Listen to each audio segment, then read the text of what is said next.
Good evening. Matinee free വെബിനാറിലേക്ക് എല്ലാവർക്കും സ്വാഗതം. വളരെ പുതുമയുള്ള ഒരു വിഷയം. നമുക്കറിയാം, ഡിസംബർ മാസത്തിലേക്ക് അടുത്തുകൊണ്ടിരിക്കുകയാണ്. അടുത്ത ന്യൂ ഇയർ നമ്മൾ തയ്യാറാകുകയാണ്. അപ്പോൾ ഇവിടെ ഒരു പുതുജനനം, ഒരു ന്യൂ ബർത്തിനുള്ളൊരു സാധ്യതയാണ്. നമ്മളാണോ അതോ കുട്ടികളുടെ തലത്തിലാണോ എന്നൊക്കെ ചോദിച്ചാൽ അതൊക്കെ വലിയ ചോദ്യമാണ്. എങ്കിൽ പോലും ഈ ന്യൂ ബർത്തിന് എല്ലാവരും ഒരുപോലെ പോസിറ്റീവ് ആകണം. ഇപ്പോൾ നമ്മൾ ശരിക്കും പറഞ്ഞാൽ ഒരു സെക്കൻഡ് ബർത്തിലാണ് ഇപ്പോൾ നമ്മളുള്ളത്. റിട്ടയർമെൻ്റ് ഒക്കെ കഴിഞ്ഞ് വളരെ പോസിറ്റീവായിട്ട് ഇപ്പോൾ നമ്മൾ പറഞ്ഞ രീതിയിലൊക്കെ നോക്കുമ്പോൾ വളരെ ആക്ടിവിറ്റി ഓറിയൻറ്റഡ് ആയിട്ട് നമ്മൾ മുന്നോട്ട് പോവുക. ഇവിടെയും ഒരു പുതിയ പാഷൻ ജനിക്കേണ്ടിയിരിക്കുന്നു. അപ്പോൾ അങ്ങനെ പാഷൻ ജനിക്കണമെങ്കിൽ ഈ പാഷൻ ഏതാണ് നമ്മളിൽ ദൈവദത്തമായി നൽകിയിട്ടുള്ളതെന്ന് തിരിച്ചറിയണം. അപ്പോൾ അതിനുള്ള ഒരു സ്റ്റെപ്പ് കുട്ടികൾക്ക് മാത്രമല്ല, കുട്ടികളെപ്പോലുള്ളവർക്കും ഇത് വളരെ പ്രയോജനകരമാണ്. നമ്മുടെ വിഷയം മൾട്ടിപ്പിൾ ഇൻ്റലിജൻസ് ആണ്. ഈ മൾട്ടിപ്പിൾ ഇൻ്റലിജൻസിൻ്റെ പ്രത്യേകതകൾ, അത് നമ്മുടെ വ്യക്തിത്വത്തിനെ എങ്ങനെയൊക്കെ ബാധിക്കുന്നു, ഇങ്ങനെയൊക്കെ വളരെ രസകരമായ ഒരു വിഷയമാണ് ഇന്ന് ടോമി സാറിലൂടെ നമ്മൾ കേൾക്കുന്നത്. സോ നിങ്ങളെല്ലാവരും ഈ പ്രോഗ്രാമിലേക്ക് ക്ഷണിക്കുന്നു. അതോടൊപ്പം പ്രിയപ്പെട്ട ടോമി സാറിനെയും. സാർ ഒരു മാസ്റ്റർ ട്രെയിനറാണ്. പ്രത്യേകിച്ച് കൗൺസിലിംഗ്, അതുപോലെ തന്നെ മെൻറ്ററിങ് എന്നൊക്കെ പറയുന്ന പ്രൊഫസറിലൂടെ കടന്നു പോകുന്നു. അഗ്രികൾച്ചർ ഡിപ്പാർട്ട്മെൻറ്റിൽ അസിസ്റ്റൻറ്റ് ഡയറക്ടറായിരുന്നു, റിട്ടയർ ചെയ്തു. അതിനുശേഷം തിരക്കാണ്. അപ്പോൾ അതുകൊണ്ട് തന്നെ നമ്മൾ ആദ്യം പറഞ്ഞതുപോലെ ഒരു പാഷൻ്റെ രംഗത്താണെന്ന് പറയാം. അപ്പോൾ ആ പാഷനിലേക്ക് നമ്മൾ അടുപ്പിക്കാൻ എന്താണ് മൾട്ടിപ്പിൾ ഇൻ്റലിജൻസിന് ചെയ്യേണ്ടത്, അല്ലെങ്കിൽ അതിലൂടെ ചെയ്യേണ്ടതെന്ന് ടോമി സാർ നമ്മൾ സംസാരിക്കും. നിങ്ങളെല്ലാവരുടെയും അനുഭവത്തോടു കൂടി ടോമി സാറിനെ ഇതിലേക്ക് ക്ഷണിക്കുകയാണ്. Tomy sir, you are welcome. Thank you Sabu sir. Good evening all. എനിക്ക് ഒരുവിധം എല്ലാവരെയും കാണും. എല്ലാവർക്കും ഒരു നല്ല സായാഹ്നം ആശംസിക്കും. സുന്ദരൻ, അതാണ് അയാളുടെ പേര്. ആരാ? അതെ, പുളിഞ്ചോട്ടിൽ സുന്ദരൻ. അദ്ദേഹത്തെ നാട്ടുകാർ മുഴുവൻ സുന്ദരേട്ടൻ എന്നാണ് വിളിക്കുക. അദ്ദേഹത്തെക്കാൾ പ്രായം കൂടിയ ആൾക്കാർ പോലും അദ്ദേഹത്തെ സുന്ദരേട്ടൻ എന്നാണ് വിളിക്കുക. വളരെ സരസനാണ്. അദ്ദേഹത്തിന്റെ പ്രവൃത്തിയും രീതികളും ഒക്കെ കണ്ടാൽ അദ്ദേഹത്തിന്റെ ഭാര്യ പോലും പറയുന്നത് അദ്ദേഹം പുളിഞ്ചോട്ടിൽ കൂടെ ഒരിക്കലെങ്കിലും പോയിട്ടുണ്ടോ എന്ന് പോലും സംശയമാണ് എന്നാണ്. കാരണം ആ രൂപത്തിൽ ആണ് അദ്ദേഹത്തിന്റെ പെരുമാറ്റം. പക്ഷേ വളരെ സരസനായതുകൊണ്ട് എല്ലാവർക്കും ഇഷ്ടമാണ്. ഞങ്ങളുടെ നാട്ടിലെ ഒരു പലചരക്ക് കച്ചവടക്കാരാണ്. ഇദ്ദേഹത്തിന്റെ കട നല്ല കടയാണ്, എല്ലാവർക്കും ഇഷ്ടമാണ്, എല്ലാവരും അവിടെ വരും എന്നുണ്ടെങ്കിലും ഇദ്ദേഹത്തിന് കടയിലിരിക്കാൻ സമയമില്ല. കാരണം എന്താണെന്ന് ചോദിച്ചു കഴിഞ്ഞാൽ, എല്ലായ്പ്പോഴും ഇല്ല, പെരുന്നാളിന്റെയും ഉത്സവങ്ങളുടെയും ഒക്കെ സമയമായി കഴിഞ്ഞാൽ ചെണ്ടമേളം കേട്ടാൽ ഇദ്ദേഹത്തിന് കടയിലിരിക്കാൻ കഴിയില്ല. ഇദ്ദേഹം കട പൂട്ടിയിട്ടാണെങ്കിലും ഇറങ്ങി ഓടും. ചെണ്ടമേളം വലിയ ഹരമാണ്. സാധാരണക്കാര് കാണുന്ന പോലെ പോയി ചെണ്ടമേളം കേൾക്കുകയല്ല, ഇദ്ദേഹം ആ രംഗത്ത് ചെന്നാൽ അവിടെ ജീവിക്കുകയാണ്. ചെണ്ടക്കാരുടെ ഒപ്പം നുഴഞ്ഞു കയറി, ആൾക്കൂട്ടത്തിന്റെ ഇടയിൽ നുഴഞ്ഞു കയറി ഒപ്പം നിന്നുകൊണ്ട് ഇങ്ങനെ ചെണ്ട അടിക്കുന്ന പോലെ തുള്ളിച്ചാടി കളിച്ചുകൊണ്ടിരിക്കും. ഇത് എത്രയോ കാലമായി ഞങ്ങളൊക്കെ കാണുന്നതാണ്. പക്ഷെ ഞങ്ങൾക്കൊക്കെ ഇത് ഭയങ്കര ഹരമാണ്. സുന്ദരേട്ടൻ അങ്ങനെയാണ് എന്ന് ഞങ്ങൾക്കെല്ലാം അറിയാം. പക്ഷേ ഇപ്പോൾ അദ്ദേഹത്തിന്റെ മക്കളൊക്കെ വലുതായി വന്നു കഴിഞ്ഞപ്പോൾ അവർക്കൊക്കെ നാണക്കേടായി. അച്ഛാ, ഇത് നാണക്കേടാണ് എന്ന് പറയും. പക്ഷെ അദ്ദേഹത്തിന് നിയന്ത്രിക്കാൻ കഴിയുന്നില്ല. അങ്ങനെ ഒരു സുന്ദരേട്ടനെ ഞാൻ നിങ്ങൾക്ക് പരിചയപ്പെടുത്തുകയാണ്. രണ്ടാമത്തത്, എൻ്റെ വൈഫിന്റെ സ്കൂളിൽ ഒരു മാഷുണ്ടായിരുന്നു. ഈ മാഷ് ഷാജി മാഷ്. അദ്ദേഹത്തിന് ഒരു ക്ലാസ്സിന്റെ ചാർജൊക്കെ ഉണ്ട്. പക്ഷേ അദ്ദേഹത്തിന് ക്ലാസ് എടുക്കാൻ മാത്രം ഇഷ്ടമല്ല. സ്കൂളിലെ മറ്റെന്ത് പ്രവൃത്തികൾ ഉണ്ടായിക്കോട്ടെ, അതിനെല്ലാം ഇദ്ദേഹം മുമ്പിലുണ്ട്. വളരെ നേരത്തെ തന്നെ സ്കൂളിലെത്തും. കുട്ടികൾക്ക് സ്പോർട്സിന്റെ ഗ്രൗണ്ടിലെത്തി സ്പോർട്സിന് ട്രെയിനിങ് ഒക്കെ കൊടുക്കും. പാചകപ്പുരയിൽ എന്തെങ്കിലും റിപ്പയറിംഗ് വർക്ക് ഉണ്ടെങ്കിൽ ഇദ്ദേഹം പണിക്കാരുടെ ഒപ്പം ഉണ്ടാവും. കലാമേള, കായികമേള ഒക്കെ നടക്കുന്ന സമയത്ത് അതിന്റെ കമ്മിറ്റിക്കാരോട് ബന്ധപ്പെട്ടിട്ട് പറയും, ഹെഡ് മിസ്ട്രസിനോടൊന്ന് വിളിച്ചു പറയണം, എന്നെ കൂടെ കമ്മിറ്റിയിൽ ഉൾപ്പെടുത്താൻ വിട്ടുതരണമെന്ന് പറയണമെന്ന് പറയും. അങ്ങനെ അദ്ദേഹം ആ കമ്മിറ്റിയിൽ പോയി കഴിഞ്ഞാൽ ഹാർഡ് വർക്ക് ചെയ്യും. നന്നായിട്ട് അദ്ദേഹം ആ കമ്മിറ്റിക്ക് വേണ്ടി വർക്ക് ചെയ്യും, അതിന്റെ പ്രവർത്തനങ്ങളില്ല. പക്ഷെ ക്ലാസ്സിൽ പോകാൻ മാത്രം ഇഷ്ടമില്ല. ഇങ്ങനെ ഒരു ഷാജി മാഷ്. ഇതൊക്കെ എന്തുകൊണ്ടാണ് ഇങ്ങനെ സംഭവിക്കുന്നത് എന്ന് നമുക്ക് ഒന്ന് നോക്കാം. ഞാൻ സ്ക്രീൻ ഷെയർ ചെയ്തുകൊള്ളട്ടെ പ്ലീസ്. നമ്മുടെ ഇന്നത്തെ സബ്ജക്റ്റ്, വളരെ കാലങ്ങൾക്ക് മുമ്പ് ഒരു ഗുരു ഒരു കടൽ തീരത്തിരുന്നു കൊണ്ട് തൻ്റെ ശിഷ്യന്മാരെ കാര്യങ്ങൾ പറഞ്ഞ് പഠിപ്പിക്കുന്ന ഒരു സമയത്ത് ശിഷ്യരിൽ ഒരാൾ അദ്ദേഹത്തോട് ചോദിച്ചു, അല്ലയോ ഗുരു, നാം രക്ഷ പ്രാപിക്കാൻ എന്ത് ചെയ്യണം എന്ന് ചോദിച്ചു. അപ്പോൾ ഗുരു അദ്ദേഹത്തോട് പറഞ്ഞു, നിങ്ങൾ രക്ഷ പ്രാപിക്കണമെങ്കിൽ വീണ്ടും ജനിക്കാതെ രക്ഷപ്പെടുക സാധ്യമല്ല എന്ന് പറഞ്ഞു. അപ്പോൾ ശിഷ്യന്മാരെല്ലാവരും പരസ്പരം നോക്കി, ഇത്രയും പ്രായമായ നമ്മൾ, ഇത്രയും വലുതായ നമ്മൾ എങ്ങനെ മാതാവിന്റെ ഉദരത്തിൽ പ്രവേശിച്ച് വീണ്ടും ജനിക്കും എന്ന്. അത് മനസ്സിലാക്കി ഗുരു എന്ത് മറുപടി പറഞ്ഞു എന്നുള്ളത് നമുക്കിവിടെ പ്രസക്തമല്ല. അതെന്തോ ആട്ടെ, അങ്ങനെ ഒരു പുനർജനനം സാധ്യമാണോ എന്നുള്ളതാണ് നമ്മൾ ചിന്തിക്കേണ്ടത്. അപ്പൊ നമ്മൾ നമ്മളിലേക്ക് വരാം. നമ്മൾ ഓരോരുത്തരും ആർ യു ലിവിങ്? ഞാൻ ഓരോരുത്തരോട് ചോദിക്കുകയാണ്, നിങ്ങൾ ഓരോരുത്തർ സ്വയം ചോദിക്കുക, എന്നോട് മറുപടി പറയണം. Are you living? നിങ്ങൾ ഓരോരുത്തരും ജീവിക്കുന്നുണ്ടോ? തീർച്ചയായിട്ടും ഉണ്ട് എന്ന് തന്നെയായിരിക്കും നിങ്ങളുടെ അഭിപ്രായം.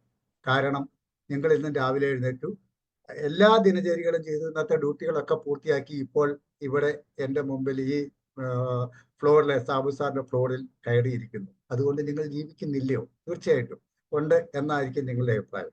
പക്ഷെ അത് എക്സിസ്റ്റ് ചെയ്യുന്ന ഉണ്ടെങ്കിൽ പോലും അത് കഴിയുന്നതല്ലേ എന്നാണ് എൻ്റെ ചോദ്യം. ഞാൻ മുമ്പേ ഒരു സുന്ദരേട്ടന്റെ കാര്യം പറഞ്ഞില്ലേ, ആ സുന്ദരേട്ടന്റെ വീഡിയോ പലരുടെ കയ്യിലുണ്ട്, ഞങ്ങളുടെ നാട്ടിൽ പലരുടെ കയ്യിലുണ്ട്. പക്ഷെ അത് എടുത്തിടാൻ കഴിയാത്തത് കൊണ്ട്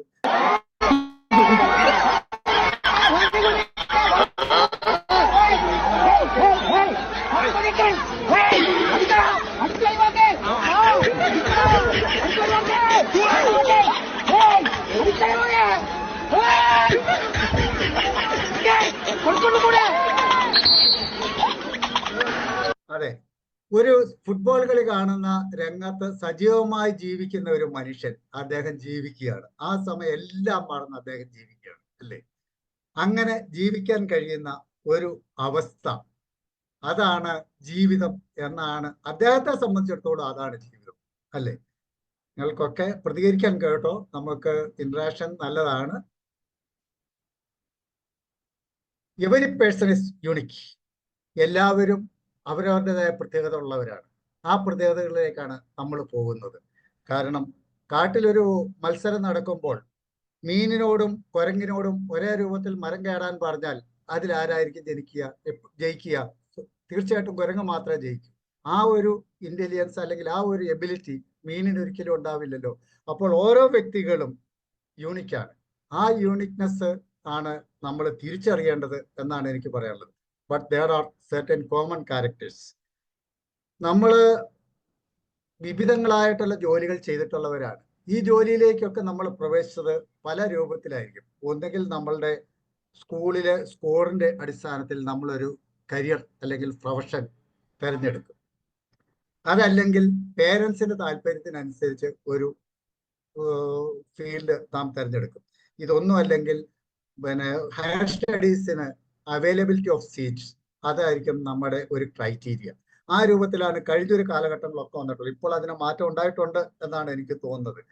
ഏതായാലും ഇതൊക്കെ we needs to deal with everyone including our inner selves. നമ്മൾ നമ്മളുടെ ഇന്നർ സെൽസിനോടും കൂടെ ഡീൽ ചെയ്യാനുണ്ട്. നമ്മളിലെ പ്രത്യേകതകൾ നാം തിരിച്ചറിയേണ്ടതുണ്ട്.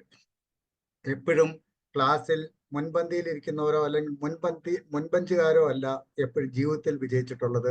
ചരിത്രം സൃഷ്ടിച്ചിട്ടുള്ളവരായിരം സ്കൂൾ കാലഘട്ടത്തിൽ ഏറ്റവും നല്ല കുട്ടികളായിരുന്നില്ല എന്നുള്ളത് ഒരു സത്യമാണ്. അതുകൊണ്ട് അങ്ങനെയുള്ള ആൾക്കാരെ എല്ലാം നാം തിരിച്ചറിയേണ്ടതുണ്ട്.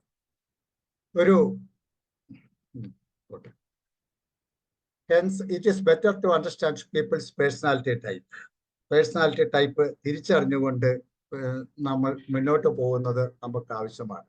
സ്കൂളിൽ ഉത്തരങ്ങളെ ചോദ്യം ചെയ്യാത്ത കുട്ടികളാണ് എപ്പോഴും നല്ല കുട്ടികളായിട്ട് കാണുക. പക്ഷേ ഉത്തരങ്ങളെ ചോദ്യം ചെയ്യുന്നവരാണ് സമൂഹത്തിൽ മാറ്റങ്ങൾ സൃഷ്ടിക്കാൻ കഴിയും.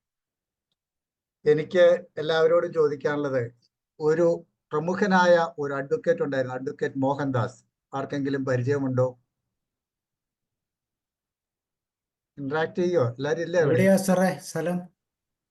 അതാ പിന്നെ പറയാം. അഡ്വക്കേറ്റ് മോഹൻദാസ്, മഹാത്മാഗാന്ധി എന്ന് ചിലര് പറയുന്നു. എന്താണോ ഏതാണേലും പ്രിൻസ് സിദ്ധാർത്ഥ ഇത് ഒരു രാജകുമാരനായിരുന്നു. ഇന്ത്യയിൽ ജനിച്ചൊരു രാജകുമാരനായിരുന്നു. ബുദ്ധൻ. പിന്നെ എടപ്പാൾ കാനറ ബാങ്കിൽ ജോലി ചെയ്തിരുന്ന ക്ലർക്കായി ജോലി ചെയ്യുന്ന ഒരു PV ജഗദീഷ് കുമാർ ഉണ്ട്. ഇദ്ദേഹത്തെ അറിയുമോ?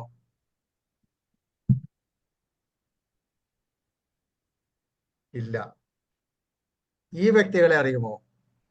മഹാത്മാഗാന്ധിയുടെ കാര്യവും ശ്രീബുദ്ധന്റെ കാര്യവും പറഞ്ഞു. ജഗദീഷ് കുമാർ പിന്നെ കാനറ ബാങ്കിൽ ജോലി ചെയ്ത് അവിടെ നിൽക്കാൻ കഴിഞ്ഞു. അദ്ദേഹം കോളേജ് പ്രൊഫസറായി രണ്ടാമതാണ് പോയത്. ആദ്യം കാനറ ബാങ്കിൽ ക്ലർക്കായിരുന്നു. കോളേജ് പ്രൊഫസറായി തിരുവനന്തപുരത്ത് ജോലി ചെയ്തു. അവിടെ അദ്ദേഹത്തിന് ജീവിക്കാൻ കഴിയാതെ അദ്ദേഹം ജീവിതം കണ്ടെത്തിയത് അദ്ദേഹം പിന്നെ അഡ്വക്കേറ്റ് മോഹൻദാസ് മഹാത്മാഗാന്ധിയായി പുനർജനിച്ചപ്പോൾ നമ്മൾ അദ്ദേഹത്തെ ഹൃദയത്തോട് ചേർത്ത് സ്വീകരിച്ചു. അതുപോലെ പിന്നെ പ്രിൻസ് സിദ്ധാർത്ഥ രാജകൊട്ടാരം വിട്ട് ബോധിവൃക്ഷത്തിന്റെ ചുവട്ടിൽ പോയിരുന്ന് ധ്യാനം നടത്തി ബോധോദയമുണ്ടായി ശ്രീബുദ്ധനായി നമ്മളിലേക്ക് വന്നപ്പോൾ നമ്മൾ അദ്ദേഹത്തെ കാലാകാലങ്ങൾ ശ്രീബുദ്ധനായി സ്വീകരിച്ചു.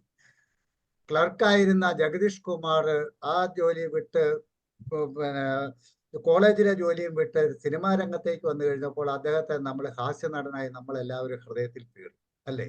അതൊക്കെ അവരുടെ പുനർജന്മമല്ലേ എന്നാണ് എനിക്ക് ചോദിക്കാനുള്ളത്. എഡിസനെ കുറിച്ച് നിങ്ങൾ എല്ലാവരും കേട്ടിട്ടുണ്ടാവും. 1039 US പേറ്റൻസ് മേടിച്ചിട്ടുള്ള പ്രശസ്തനായ ഒരു ഗവേഷകനാണ് ഇദ്ദേഹം. ഇലക്ട്രിക് ബൾബ് നമ്മളെല്ലാവരും ഇപ്പോൾ ഇരിക്കുന്ന ഈ വെളിച്ചം കാണുന്ന ഇലക്ട്രിക് ബൾബ് കണ്ടെത്തിയിട്ടുള്ളതാണ്. ഇലക്ട്രിസിറ്റി രംഗത്തും കമ്മ്യൂണിക്കേഷൻ രംഗത്തും ധാരാളം കണ്ടുപിടുത്തങ്ങൾ നടത്തിയിട്ടുള്ള ഇദ്ദേഹം സ്കൂളിൽ നിന്നും ഒരു ദിവസം LP സ്കൂളിൽ പഠിക്കുമ്പോൾ 4ാം ക്ലാസ്സിൽ പഠിക്കുമ്പോൾ ഇദ്ദേഹത്തെ ക്ലാസ്സിലെത്താൻ കഴിയില്ല, പഠിപ്പിക്കാൻ കഴിയില്ല എന്ന് പറഞ്ഞിട്ട് സ്കൂളിൽ നിന്ന് പുറത്താക്കിയ വ്യക്തിയാണെന്നുള്ളത് നമ്മളിൽ പലർക്കും അറിയാമായിരിക്കും. ക്ലാസ്സിൽ നിന്നും പുറത്താക്കുമ്പോൾ ഇദ്ദേഹത്തിന്റെ ബുക്കിൽ ടീച്ചർ ഒരു കത്ത് കൊടുത്തു വിട്ടു, പിന്നെ ഇത് കൊണ്ടുപോയി അമ്മയുടെ കയ്യിൽ കൊടുക്കണമെന്ന്. ആ കത്തിനകത്ത് ഇനിയും മേലാൽ ഈ കുട്ടിയെ സ്കൂളിലേക്ക് അയക്കേണ്ട, സ്കൂളിൽ പഠിപ്പിക്കാൻ കഴിയില്ല എന്നുള്ളതായിരുന്നു. ആ സന്ദേശവുമായി നിഷ്കളങ്കനായ എഡിസൺ ഓടി ലിസി എന്ന് പറയുന്ന അമ്മയുടെ അടുത്തേക്ക് എത്തി. അമ്മയുടെ അടുത്ത് പറഞ്ഞു, അമ്മേ, എനിക്ക് ഇന്ന് ടീച്ചർ ഒരു കത്ത് തന്നു വിട്ടിട്ടുണ്ട്, അമ്മയ്ക്ക് തരാൻ എന്ന് പറഞ്ഞ് എടുത്തു കൊടുത്തു വളരെ സന്തോഷത്തോടെ. അപ്പോൾ കത്ത് വായിച്ച അമ്മ ഞെട്ടിപ്പോയി. എൻ്റെ മകന്റെ ജീവിതം ഇവിടെ തീരുകയാണല്ലോ എന്നോർത്ത് അവര് ഹൃദയം ഞെടുങ്ങി നിൽക്കുമ്പോൾ നിഷ്കളങ്കനായ എഡിസൺ കെട്ടിപ്പിടിച്ചുകൊണ്ട് ചോദിച്ചു, എന്താണ് അമ്മേ എന്നെ പറ്റി ടീച്ചർ എഴുതിയിരിക്കുന്നത് എന്ന്. അപ്പോൾ ആ അമ്മ മകനെ ചേർത്ത് പിടിച്ചുകൊണ്ട് പറഞ്ഞു, മകനെ, നീ അപാര ബുദ്ധിയുള്ള, അപാര കഴിവുള്ള ഒരു കുട്ടിയാണ്. ഈ സ്കൂളിൽ പഠിപ്പിച്ച് നിന്റെ ജീവിതം നശിപ്പിക്കരുത്, നിന്നെ വലിയൊരു സ്കൂളിൽ ചേർക്കണം, അതുകൊണ്ട് നാളെ മുതൽ മോൻ ആ സ്കൂളിലേക്ക് പോകണ്ട കേട്ടോ, ഇങ്ങനെയാണ് ടീച്ചർ എഴുതിയിരിക്കുന്നത് എന്ന് പറഞ്ഞു. ഏതായാലും ആ ടീച്ചർ സ്വന്തമായിട്ട് ആ കുട്ടിയെ പഠിപ്പിച്ച് ആണ് 1039 US പേറ്റൻസ് മേടിച്ച, ഇലക്ട്രിസിറ്റി രംഗത്തും കമ്മ്യൂണിക്കേഷൻ രംഗത്തും ധാരാളം സംഭാവനകൾ നമുക്ക് നൽകിയ തോമസ് ആൽവ എഡിസനായി പുനർജനിച്ചു. ഇത് എന്നെപ്പറ്റി സാബു സാറ് അത്യാവശ്യം കാര്യങ്ങൾ പറഞ്ഞു എന്ന് എനിക്ക് തോന്നുന്നു. ഞാൻ ഇതാകുന്നില്ല. എൻ്റെ ഇൻസ്ട്രക്ഷണൽ ഒബ്ജക്റ്റീവ് ഇതാണ്. ഇത് കംപ്ലീറ്റ് ചെയ്യുന്നതോടുകൂടി എല്ലാവരും എന്താണ് മൾട്ടിപ്പിൾ ഇന്റലിജൻസ് എന്ന് മനസ്സിലാക്കുമെന്നും ഒരു ബെറ്റർ ലൈഫിന് വേണ്ടി ഇതൊക്കെ എങ്ങനെ ഉപയോഗിക്കാം, നമ്മൾ ഡെയിലി ഇടപെടുന്ന ആൾക്കാരുമായിട്ട് അവരുടെ ഇന്റലിജൻസ്, അവരുടെ പ്രത്യേകതകളും മനസ്സിലാക്കാനായിട്ട് ഇത് എങ്ങനെയൊക്കെ നമുക്ക് ഉപയോഗിക്കാം എന്ന് കണ്ടുപിടിക്കും എന്ന് ഞാൻ വിചാരിക്കുന്നു. അതെ, 1990 ദ ഡിക്കേഡ് ഓഫ് ബ്രെയിൻ എന്നാണ് പറയുന്നത്. ഈ കാലഘട്ടത്തിൽ അതിനു മുമ്പ് 1980-കളിൽ 1983 അമേരിക്കൻ ഡെവലപ്മെന്റ് സൈക്കോളജിസ്റ്റ് ആയിരുന്ന ഹവാർഡ് ഗാർണർ എന്ന് പറയുന്ന ആള് ഫ്രെയിംസ് ഓഫ് ദ മൈൻഡ് എന്ന് പറയുന്ന ഒരു ബുക്ക് എഴുതിയത്. അത് വിപ്ലവാത്മകമായ ഒരു മാറ്റമായിരുന്നു. അതിനുശേഷമാണ് 1990-കളിൽ ധാരാളം ഗവേഷണങ്ങളും ധാരാളം മനുഷ്യന്റെ ഇന്റലിജൻസിനെ കുറിച്ച് വളരെ വിഭിന്നമായിട്ടുള്ള ചിന്താഗതികളും ലോകത്തൊന്നാകെ പ്രചരിക്കപ്പെട്ടു. ഈ ഫ്രെയിംസ് ഓഫ് മൈൻഡിൽ അദ്ദേഹം കൊടുത്തിട്ടുള്ളത് 8 മെത്തേഡിലാണ്, ലേണിംഗ് സ്റ്റൈലിലാണ് വ്യക്തികൾ കാര്യങ്ങൾ മനസ്സിലാക്കി ഉൾക്കൊള്ളുകയും മനസ്സിലാക്കുകയും ബ്രെയിനിൽ സേവ് ചെയ്യുകയും ചെയ്യുന്നത് എന്നാണ്.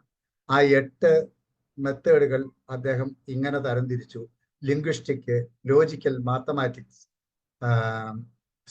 മ്യൂസിക്കൽ, സ്പേഷ്യൽ, ബോഡ്ലി അല്ലെങ്കിൽ കിനസ്തറ്റിക്, ഇന്റർപേഴ്സണൽ, ഇൻട്രാപേഴ്സണൽ, നാച്ചുറലിസ്റ്റിക്. അതിനുശേഷം 90-കളിൽ അദ്ദേഹം 95-ലാണെന്നാണ് എൻ്റെ ഓർമ്മ, അദ്ദേഹം എക്സിസ്റ്റൻഷ്യൽ എന്ന ഒരു ഭാഗം കൂടെ ആഡ് ചെയ്തു. ഇതൊക്കെ ഓരോന്നും എന്താണെന്ന് നമുക്കൊന്ന് നോക്കാം. ആർക്കെങ്കിലും എന്തെങ്കിലും ആഡ് ചെയ്യാനുണ്ടോ ഈ കൂട്ടത്തിൽ ഞാൻ സംസാരിച്ചു പോകുന്നതിൽ? കണ്ടിന്യൂ ചെയ്തോട്ടെ. Yes sir, sir. Albert Einstein dyslexic ആയിരുന്നില്ലേ? എന്തോ? ആൽബർട്ട് ഐൻസ്റ്റീൻ ആ ഡിസ്ലെക്സിക് ആയിരുന്നല്ലോ. ഓക്കെ ഓക്കെ ഓക്കെ ഓക്കെ, അതിലേക്ക് നമുക്ക് വരാൻ പാടും. Okay, okay. Thank you. അപ്പോൾ ഇതിൽ ഈ 8+1 ഇന്റലിജൻസിൽ അദ്ദേഹം ആദ്യം പറഞ്ഞത് ലിംഗ്വിസ്റ്റിക് ഇന്റലിജൻസ് അഥവാ വേർഡ് സ്മാർട്ട് ആണ്. ഈ വേർഡ് സ്മാർട്ട് ആയിട്ടുള്ള ആൾക്കാര് അവരുടെ പ്രത്യേകത എന്താണെന്ന് ചോദിച്ചു കഴിഞ്ഞാൽ വളരെ പെട്ടെന്ന് എന്ത് സംസാരം കേട്ടാലും അവർ വെർബലിയാണ് കാര്യങ്ങൾ ഉൾക്കൊള്ളുന്നത്.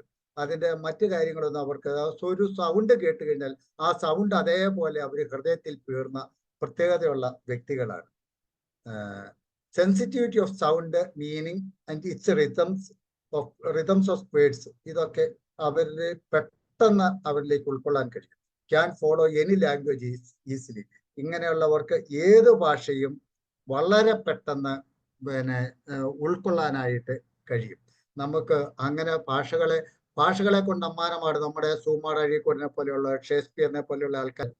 ലോജിക്കൽ ഇന്റലിജൻസ് ആയിട്ടുള്ള ആൾക്കാരെ സംബന്ധിച്ചിടത്തോളം higher ability in mathematical subjects, quickly follow the logical, എല്ലാ കാര്യങ്ങളും അവർ കേൾക്കുന്ന എല്ലാ കാര്യങ്ങളും ന്യൂമറിക്കൽ പാറ്റേൺസിലായിരിക്കും അവർ ഉൾക്കൊള്ളുക എന്നുള്ളതാണ് അതിൻ്റെ ഒരു പ്രത്യേകത. അബ്സല്യൂട്ട് തിങ്കിങ് ആൻഡ് ഒബ്സർവേഷൻ, ഇതാണ് അവരുടെ പ്രത്യേകത. നമ്മൾ ഭാനുപ്രകാശിനെ കുറിച്ച് ഡൽഹി യൂണിവേഴ്സിറ്റിയിൽ പഠിച്ചിരുന്ന ഒരു വിദ്യാർത്ഥി, കമ്പ്യൂട്ടറിനേക്കാൾ വേഗത്തിൽ കാൽക്കുലേറ്റ് ചെയ്യുന്ന ഒരു വിദ്യാർത്ഥിയെ സംബന്ധിച്ച് നമ്മൾ കേട്ടിട്ടുണ്ടാവും. അതുപോലെയുള്ള ധാരാളം വ്യക്തികൾ നമ്മുടെ സമൂഹത്തിലുണ്ട്. അവരെയൊക്കെ നിങ്ങൾ തിരിച്ചറിയണം എന്ന് മാത്രമാണ് എനിക്ക് പറയാനുള്ളത്. വേദി യുഎസിലെ മയാമിയിൽ FTX ക്രിപ്റ്റോ കപ്പ്. ലോകം ഒരു ചെസ് ബോർഡിൽ നോക്കിയിരിക്കുന്നു.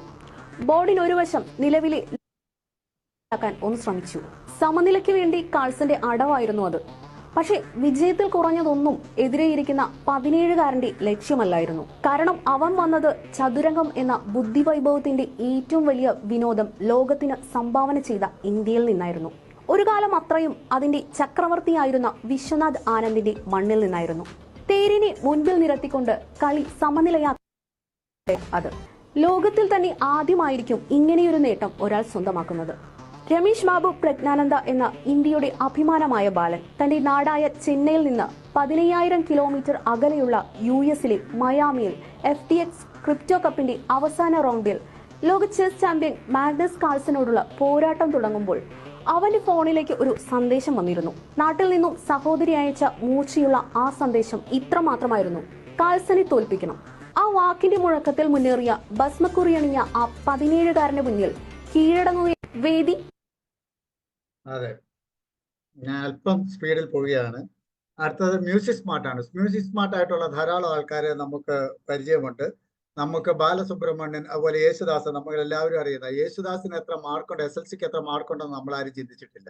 ഇങ്ങനെയുള്ള മ്യൂസിക് സ്മാർട്ട് ആയിട്ടുള്ള വ്യക്തികളെ സംബന്ധിച്ചിടത്തോളം അവര് ഒരു സൗണ്ട്, എന്തെങ്കിലും ഒന്ന് കേട്ട് കഴിഞ്ഞാൽ അതിന്റെ സൗണ്ട്, അതിന്റെ പിച്ച്, അതിന്റെ ടിമ്പർ, ഇതൊക്കെ ആയിരിക്കും അവർ ഉൾക്കൊള്ളുക. യേശുദാസിനെ സംബന്ധിച്ച് ഒരു കഥ കേട്ടിട്ടുണ്ട്. അദ്ദേഹം ഒരു ദിവസം തിരുവനന്തപുരത്ത് നിന്നും ഡൽഹിക്ക് യാത്ര ചെയ്യുമ്പോൾ ഫ്ലൈറ്റില് ബിസിനസ് ക്ലാസ്സിൽ അദ്ദേഹം ഇരിക്കുമ്പോൾ കുറച്ച് സമയം കഴിഞ്ഞപ്പോൾ അദ്ദേഹം കോക്പിറ്റിലെത്തി പൈലറ്റിനോട് ചോദിച്ചു, എന്താണ് എഞ്ചിന്റെ സൗണ്ടിന് ഒരു മാറ്റമുണ്ടല്ലോ എന്ന്.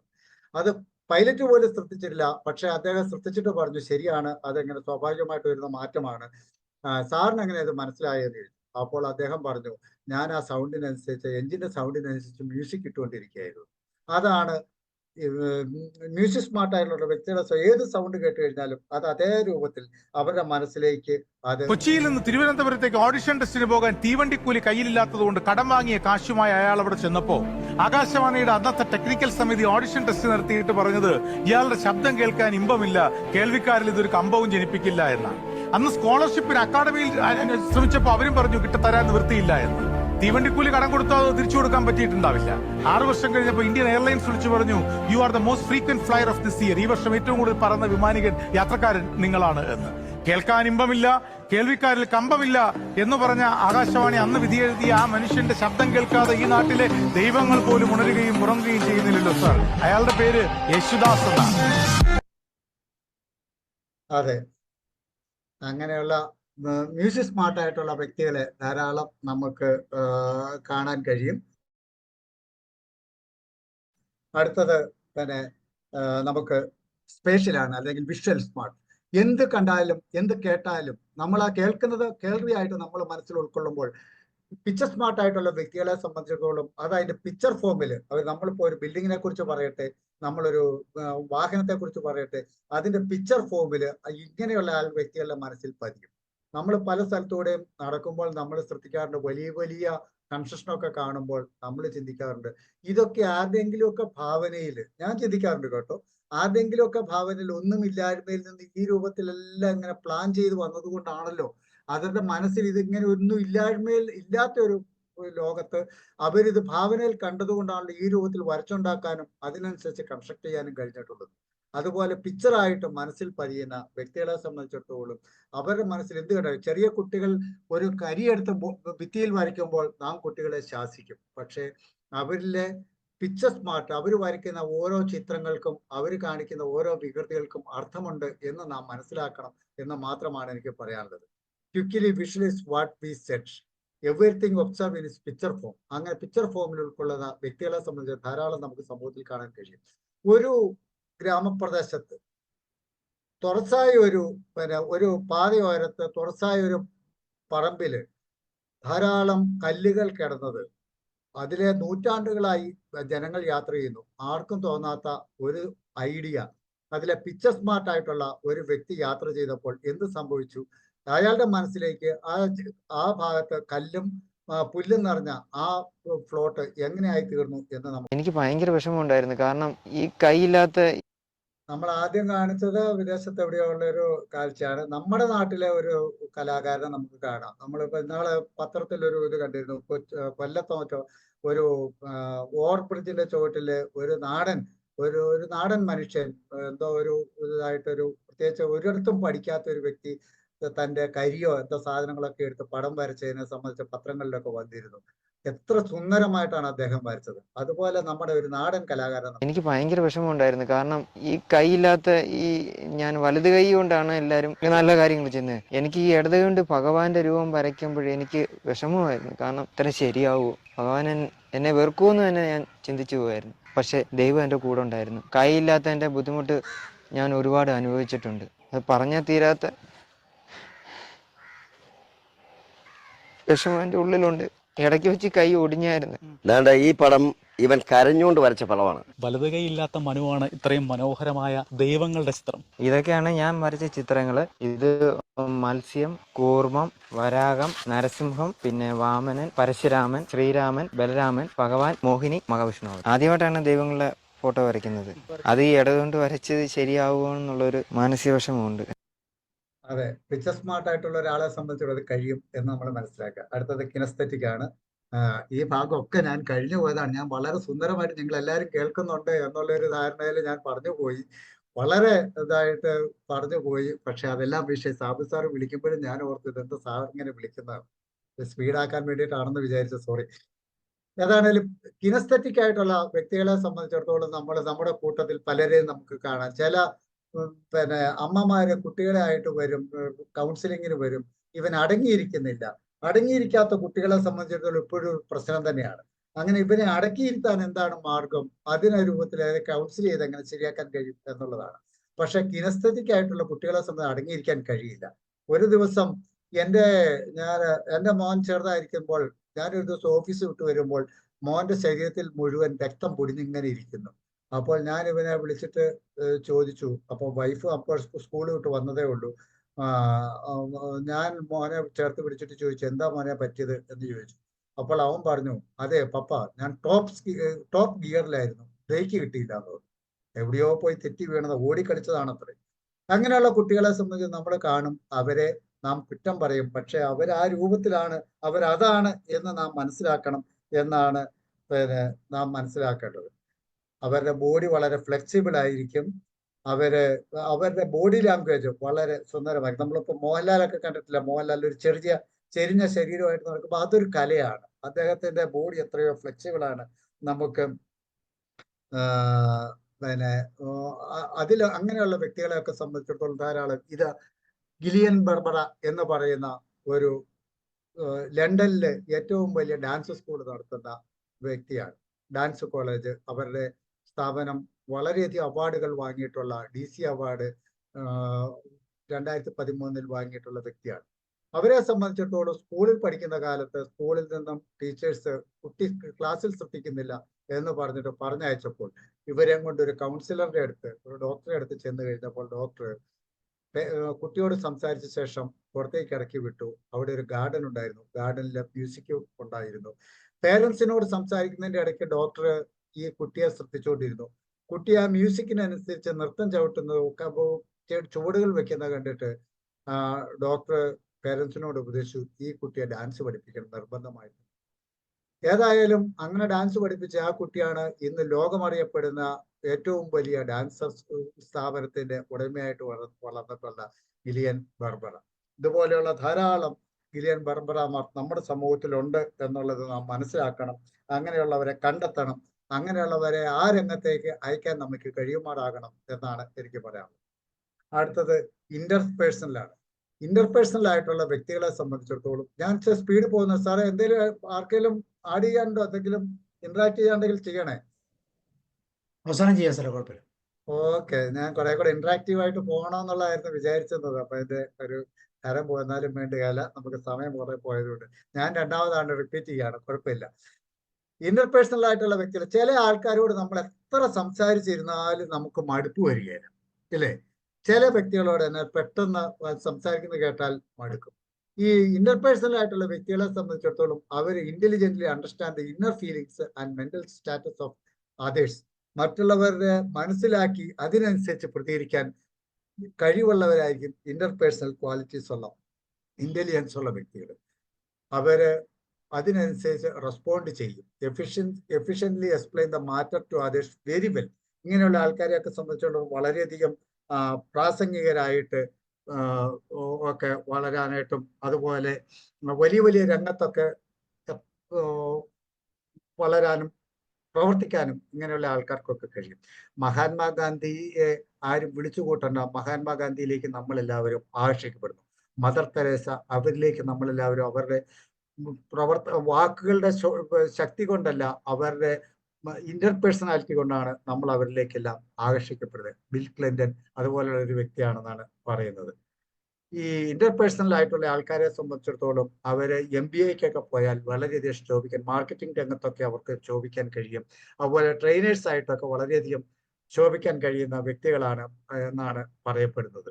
ഇങ്ങനെയുള്ള വ്യക്തികളെ ധാരാളം നമ്മുടെ സമൂഹത്തിൽ കാണാം. അങ്ങനെയുള്ള ആൾക്കാരെയൊക്കെ നാം കണ്ടെത്തുക. അടുത്തത് ഇതിന് നേരെ ഓപ്പോസിറ്റ് ആണ് ഇൻട്രാപേഴ്സണൽ ആയിട്ടുള്ള ആൾക്കാർ. അവരെപ്പോഴും ഇങ്ങനെ ചിന്തകരായിരിക്കും, അധികം സംസാരിക്കില്ല, അധികം സുഹൃത്തുക്കളൊന്നും ഉണ്ടാകില്ല. അവരൊറ്റയ്ക്ക് ഇങ്ങനെ മോർ സെൽഫ് അവയർനെസ്, അവരെ സംബന്ധിച്ച് സെൽഫ് അവയർനെസ് കൂടുതലായിരിക്കും. They know very well their values and ideologies, have only little friends, very rarely mingle with others. പലരും പറയലുണ്ട്, എൻ്റെ മോന് എപ്പോഴും വീട്ടിനകത്തിരിക്കുകയാണ്, പുറത്തിറങ്ങി കളിക്കുന്നില്ല, മറ്റുള്ള കുട്ടികളുടെ ഒപ്പം കളിക്കുന്നില്ല, കൂട്ടുകാർ കുറവാണ് എന്നൊക്കെ പറയുമ്പോൾ അങ്ങനെയുള്ള ആൾക്കാര് ചിലപ്പോൾ നാളത്തെ ഒരു അരിസ്റ്റോട്ടിലോ ഹെലൻ കെല്ലറോ ഒക്കെ ആയിത്തീരാം എന്നുള്ളത് നമ്മൾ മനസ്സിലാക്കണം. അങ്ങനെയുള്ള ആൾക്കാരെ കുറ്റപ്പെടുത്തേണ്ടതില്ല, അവരുടെ പേഴ്സണാലിറ്റി എന്താണെന്ന് നാം കണ്ടുപിടിക്കണം എന്നുള്ളതാണ് അതിനകത്തുള്ള പ്രത്യേകത. ഇന്റർപേഴ്സണൽ ആയിട്ടുള്ള വ്യക്തികൾ, ഇന്റർപേഴ്സണൽ ഇന്റലിജൻസ് ഉള്ള വ്യക്തികളെ സംബന്ധിച്ചൊരു എന്റർപ്രണർ ആയിട്ടും ക്ലർജി ആയിട്ട് കൗൺസിലറായിട്ട് റിസർച്ച് ഫെല്ലോ ആയിട്ടൊക്കെ വരാൻ വളരെ സാധ്യതയുണ്ട്. ഇങ്ങനെയുള്ള വ്യക്തികളെ സംബന്ധിച്ച് അവരുടെ ഒരു പ്രത്യേകത എന്താണെന്ന് വെച്ച് കഴിഞ്ഞാൽ, അവർ ഏത് രംഗത്ത് ഏർപ്പെട്ടാലും അവരുടെ രംഗത്ത് അവർ വളരെ ഫോക്കസ്ഡ് ആയിരിക്കും, അവർ വളരെ ആത്മാർത്ഥമായിട്ട് പണിയെടുക്കും എന്നുള്ളതാണ്. അതുകൊണ്ട് അങ്ങനെയുള്ള രംഗത്തൊക്കെ അവർക്ക് വളരെയധികം വിജയിക്കാൻ കഴിയും എന്നുള്ളത് കൂടി നമ്മൾ മനസ്സിലാക്കും. Very honest in there duties and deep concentration in job. അടുത്തത് നാച്ചുറലിസ്റ്റിക്. നാച്ചുറലിസ്റ്റിക് ആയിട്ടുള്ള ആൾക്കാരെ സംബന്ധിച്ചിടത്തോളം പക്ഷികളെയും മൃഗങ്ങളെയൊക്കെ കൂടുതൽ സ്നേഹിക്കുന്ന ആൾക്കാര്. ഞങ്ങള് ഡൽഹിയിലൊക്കെ താമസിക്കുമ്പോൾ അവിടെ ഒത്തിരി വീട്ടില്, മിക്കവാറും ഫ്ലാറ്റിലായിരുന്നു, ഫ്ലാറ്റിലാണെങ്കിൽ പോലും ഫ്ലാറ്റിന്റെ മുകളിൽ എത്രയോ നിലകളുടെ മുകളിൽ പോലും ഒത്തിരി വീടുകളില് പക്ഷിമൃഗാദികളെ വളർത്തുന്ന ധാരാളം വ്യക്തികളെ കണ്ടിട്ടുണ്ട്. അവർക്കൊക്കെ എത്ര സമയം വേണമെങ്കിലും അതിനുവേണ്ടി ചെലവഴിക്കാനും മക്കളെ വളർത്തുന്നതിനേക്കാൾ സ്നേഹമായിട്ട് അവർ അതിനെ കൊണ്ടു നടക്കുന്നത് ഞാൻ കണ്ടിട്ടുണ്ട്. എൻ്റെ വീടിൻ്റെ അടുത്ത് ഒരു വീട്ടില് ഒരു പയ്യനുണ്ട്. എൻ്റെ വീട്ടിലേക്ക് വലിച്ചിരിക്കുന്ന ഇലക്ട്രിക് ലൈനില് അതിന്റെ ചോട്ടിലൊരു ബൾബുണ്ട്. ധാരാളം പ്രാണികൾ രാത്രിയിൽ അവിടെ വീഴും അത്രേ. അപ്പോൾ എല്ലാ ദിവസവും ഈ ഇലക്ട്രിക് ലൈനിൽ പക്ഷികൾ വന്നിരിക്കും. ഈ പക്ഷികളുടെ പ്രവൃത്തിയെ സംബന്ധിച്ച് ഒരു ദിവസം ഈ പയ്യൻ അവൻ അത് എല്ലാ ദിവസവും നിരീക്ഷിക്കും. എന്നിട്ട് ഒരു ദിവസം പറഞ്ഞു, ടോമിച്ചേട്ടാ, ഈ പക്ഷികള് ഭക്ഷണം എടുക്കുന്ന കണ്ടിട്ടുണ്ടോ? അത് ആ ക്രമം തെറ്റിച്ച് ഒരു ദിവസം പോലും ഭക്ഷണം എടുക്കില്ല. അത് ആദ്യത്തെ പക്ഷി പോയി ഒരു പ്രാണി എടുത്തു കഴിഞ്ഞാൽ അതിന്റെ അടുത്ത പക്ഷി അടുത്ത തവണ പോകും എന്ന്. അത്രയും നിരീക്ഷിക്കുന്ന വ്യക്തികൾ ധാരാളം അതുപോലെയുള്ള ഓരോ പക്ഷിമൃഗാദികളെ ധാരാളമായി നിരീക്ഷിക്കുന്ന ധാരാളം ആൾക്കാർ always observe animals, birds and plants in nature, like rearing of pets and feed animals. ഇങ്ങനെയുള്ള ആൾക്കാരൊക്കെ ഈ സൂവിലൊക്കെ ചെന്ന് കഴിഞ്ഞാൽ അവർക്ക് സൂവിലെ ജോലിയൊക്കെ കിട്ടിക്കഴിഞ്ഞാൽ അവർക്ക് വലിയ തോതിൽ അതിനോടനുബന്ധിച്ച് അവർക്ക് ജീവിക്കാൻ കഴിയും എന്നുള്ളതാണ്. അവരെ ഹൃദയത്തിൽ പേറി പക്ഷികളെയും മൃഗങ്ങളെയും ഒക്കെ ഹൃദയത്തിൽ പേറി അവർക്ക് കൊണ്ടുനടക്കാൻ കഴിയും എന്നുള്ളതാണ്. പരിണാമ സിദ്ധാന്തത്തിന്റെ ഉപജ്ഞാതാവായ ചാൾസ് ഡാർവിൻ അതുപോലെ ഒരു വ്യക്തിയാണ് എന്നാണ് പറയുന്നത്. നാച്ചുറലിസ്റ്റിക് ഇന്റലിജൻസ് ഉള്ള ഒരു വ്യക്തിയാണെന്നാണ് പറയുന്നത്. അതുപോലെയുള്ള ചാൾസ് ഡാർവിനെ പോലെയുള്ള ധാരാളം ചാൾസ് ഡാർവിന്മാർ നമ്മുടെ സമൂഹത്തിലുണ്ടാവും. അവരെ കണ്ടെത്തണം. അതിനു വേണ്ടിയിട്ടാണ് അവരെ കണ്ടെത്താൻ നിങ്ങൾക്ക് ഓരോരുത്തർക്കും നിങ്ങളുടെ ചുറ്റിലുള്ളവരിൽ അങ്ങനെയുള്ളവരെ കണ്ടെത്താൻ നിങ്ങൾക്ക് ഓരോരുത്തർക്കും കഴിയുമാറാകണം എന്ന് ഞാൻ. Described as somebody who is outdoorsy, has a green thumb, who has an understanding of the biodiversity and how the ecosystem is interconnected. They like to live in harmony with nature. A naturalistically intelligent person understands flora and fauna. Their range of interests can range from. അതെ, നമുക്ക് സമയം കുറവായതുകൊണ്ട് വേണ്ട, അധികം പോകണ്ട. അടുത്തത് Howard Garner പറഞ്ഞ 8 intelligence കഴിഞ്ഞു. അതിനുശേഷം 1995 അദ്ദേഹം എഴുതി ചേർത്തതാണ് എക്സിസ്റ്റൻഷ്യൽ എന്ന് പറയുന്നത്. ഇത് സ്പിരിച്വൽ സ്മാർട്ടാണ്. സ്പിരിച്വൽ സ്മാർട്ട് ആയിട്ടുള്ള ധാരാളം വ്യക്തികളെ നമുക്ക് നമ്മുടെ സമൂഹത്തിൽ കാണാൻ കഴിയും. അത് ഇങ്ങനെയുള്ള വ്യക്തികളെ സംബന്ധിച്ചിടത്തോളം ആഴത്തിൽ ചിന്ത, അതായിരിക്കും അവരുടെ പ്രത്യേകത. Always doubtful about everything like existence of human being, why such and such in the nature etcetera. എന്തുകൊണ്ടാണ് ഓരോ കാര്യങ്ങളും ഇങ്ങനെ സംഭവിക്കുന്നത്? നമ്മൾ എന്തുകൊണ്ടാണ് ജനിക്കുന്നത്? നമ്മൾ എന്തുകൊണ്ടാണ് മരിക്കുന്നത്? ഈ പ്രകൃതിയിൽ എന്താണ് ഓരോ കാര്യങ്ങളും ഇങ്ങനെയൊക്കെ ആയിരിക്കും? ഇങ്ങനെയൊക്കെയുള്ള കാര്യങ്ങളെ സംബന്ധിച്ച് അവരിങ്ങനെ കാട് കയറി ചിന്തിച്ചുകൊണ്ടിരിക്കും. സോക്രട്ടീസ് ആ രൂപത്തിലായിരുന്നു എന്ന് പറയുന്നത്. ശ്രീബുദ്ധൻ ഈ ഗണത്തിൽപ്പെട്ട ആളാണെന്നാണ് പറയുന്നത്. പാരാസൈക്കോളജിയും ഇതിൽ ഗണത്തിൽ പെടുന്നു എന്ന് ചിലരും പറയുന്നുണ്ട്. ഇങ്ങനെയുള്ള എക്സിസ്റ്റൻഷ്യൽ ഇന്റലിജൻസ് ഉള്ള ആൾക്കാർ അല്ലെങ്കിൽ സ്പിരിച്വൽ സ്മാർട്ട് ആയിട്ടുള്ള വ്യക്തികളെയൊക്കെ സംബന്ധിച്ചിടത്തോളം അവർക്ക് പാസ്റ്ററായിട്ട് അതുപോലെ യോഗ ഇൻസ്ട്രക്ടറായിട്ട് ഫിലോസഫറായിട്ടൊക്കെ വളർന്നു വരാനായിട്ട് ധാരാളം സാധ്യതയുണ്ട്. ഞാൻ പലപ്പോഴും അത്ഭുതപ്പെട്ടിട്ട് നമ്മുടെ സമൂഹത്തിൽ ജീവിച്ചിരിക്കുന്ന ഒരു വ്യക്തിയാണ് ശ്രീ രവിശങ്കർ. അദ്ദേഹം ഇങ്ങനെയുള്ള ഓരോരോ കാര്യങ്ങളെ സംബന്ധിച്ച് അദ്ദേഹത്തിന്റെ ക്ലാസ്സുകൾ ഞാൻ ധാരാളം കേട്ടിട്ടുണ്ട്. അദ്ദേഹം ഓരോ കാര്യങ്ങളെ സംബന്ധിച്ച് വിശദീകരിക്കുമ്പോൾ നാം അത്ഭുതപ്പെടാറുണ്ട്. എങ്ങനെ ഒരു മനുഷ്യൻ ഇങ്ങനെയുള്ള കാര്യങ്ങളെയൊക്കെ സംബന്ധിച്ച് പ്രകൃതി അല്ലെങ്കിൽ സ്പിരിച്വൽ ആയിട്ടുള്ള കാര്യങ്ങളെ സംബന്ധിച്ച് എക്സിസ്റ്റൻഷ്യൽ ആയിട്ടുള്ള കാര്യങ്ങളെ സംബന്ധിച്ച് ഇത്രമാത്രം അവബോധം ഉണ്ടാവുന്നത് എന്ന് അത്ഭുതപ്പെട്ടിട്ടുണ്ട്. അതുപോലെയുള്ള വ്യക്തിത്വങ്ങളുടെ പ്രത്യേകതയാണ് അത് എന്ന് നമ്മൾ മനസ്സിലാക്കി. ഇനിയും 9 കാറ്റഗറി ഞാൻ പറഞ്ഞു കഴിഞ്ഞു. ഈ 9 കാറ്റഗറിയിൽ പെടാത്ത ചില കാര്യങ്ങളും കൂടെ ഉണ്ട്. പക്ഷെ ഈ 9 കാറ്റഗറിയാണ് മെയിനായിട്ട് നമുക്ക് ഇന്റലിജൻസിന്റെ ഗണത്തിൽപ്പെടുന്നത്. ആദ്യകാലത്ത് നമ്മൾ IQ മാത്രമേ ടെസ്റ്റ് ചെയ്തിരുന്നുള്ളൂ. IQവിന്റെ കാലം പോയി. ഇപ്പോൾ IQ എന്ന് പറഞ്ഞാൽ അക്കാഡമിക് ആയിട്ടുള്ള പർപ്പസിന് മാത്രമാണ് അത് ഇതാകുന്നത്. ഇന്റലിജൻസ് എന്താണെന്ന് തിരിച്ചറിയാതെ ഓരോ വ്യക്തികളെ നമ്മൾ ഇതായിരിക്കണം. ഓരോരുത്തരുടെയും ഇന്റലിജൻസ് പല കാര്യങ്ങളിൽ ഏറ്റവും പിന്നോക്കാവസ്ഥയിലുള്ള ആൾക്കാർ അപൂർവം ചില കാര്യങ്ങളിൽ വളരെ വിദഗ്ധരായിരിക്കും. അതാണ് നമ്മൾ കണ്ടെത്തേണ്ടത്. ഏതാണേലും ഈ 9 ഇന്റലിജൻസിനെയും 3 കാറ്റഗറി ആയിട്ട് വിദഗ്ധന്മാർ തിരിച്ചിട്ടുണ്ട്. അത് നമുക്കൊന്ന് നോക്കാം. ഇന്ററാക്റ്റീവ് ഗണത്തിൽപ്പെടുന്ന ആൾക്കാരാണ് കിനസ്തെറ്റിക്, ലിംഗ്വിസ്റ്റിക് അല്ലെങ്കിൽ interpersonal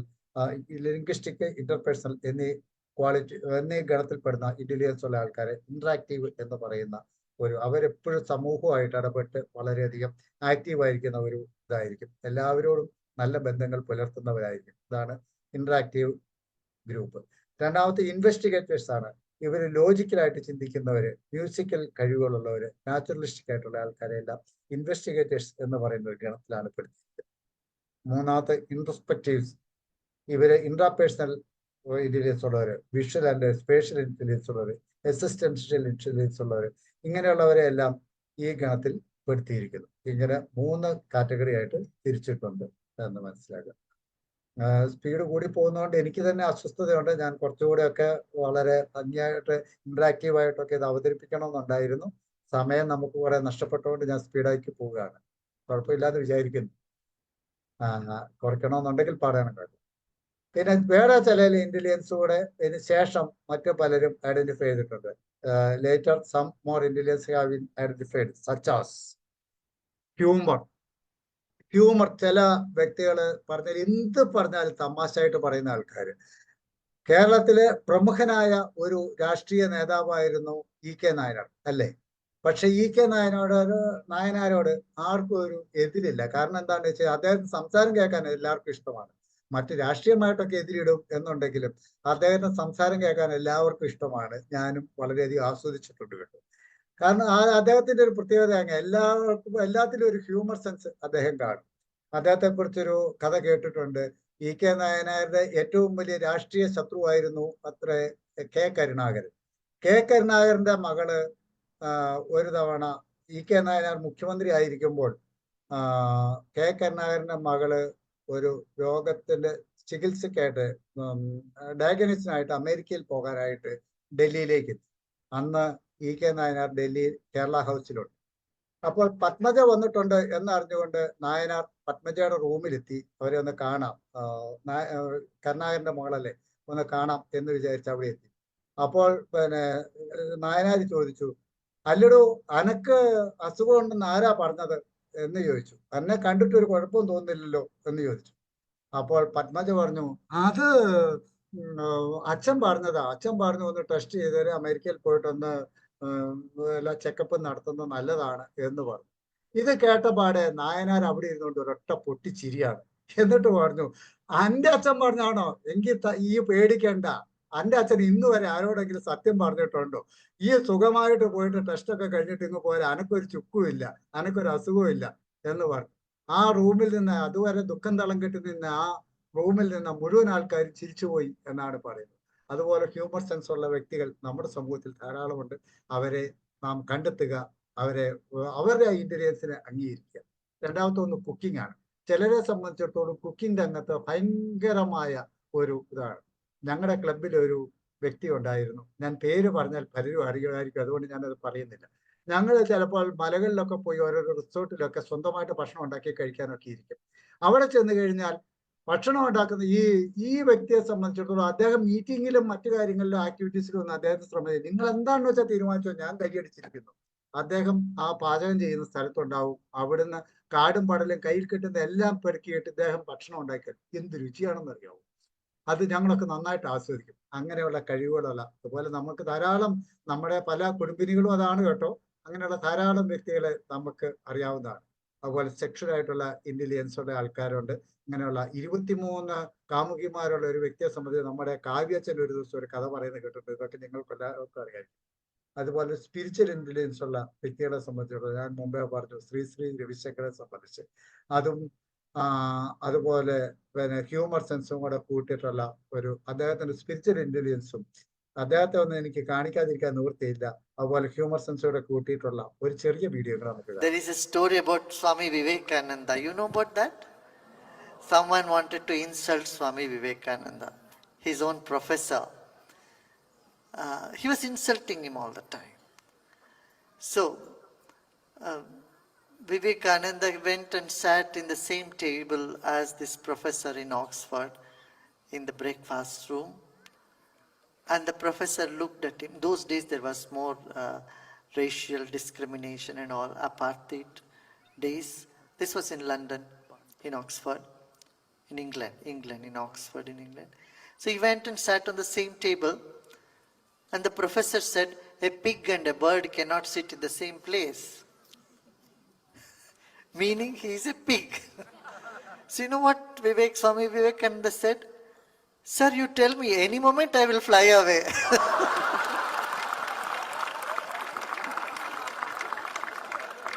Sir, you tell me, any moment I will fly away. And then he flew and went, he just went and sat in another place. And he had food there. And the same professor once asked him, suppose he asked in the classroom, Swami Vivekananda was also a student. He asked in the classroom, when you are walking in the street and you find a book of wisdom or you find some money, which one you will pick up? And Swami Vivekananda said, I'll pick up the money.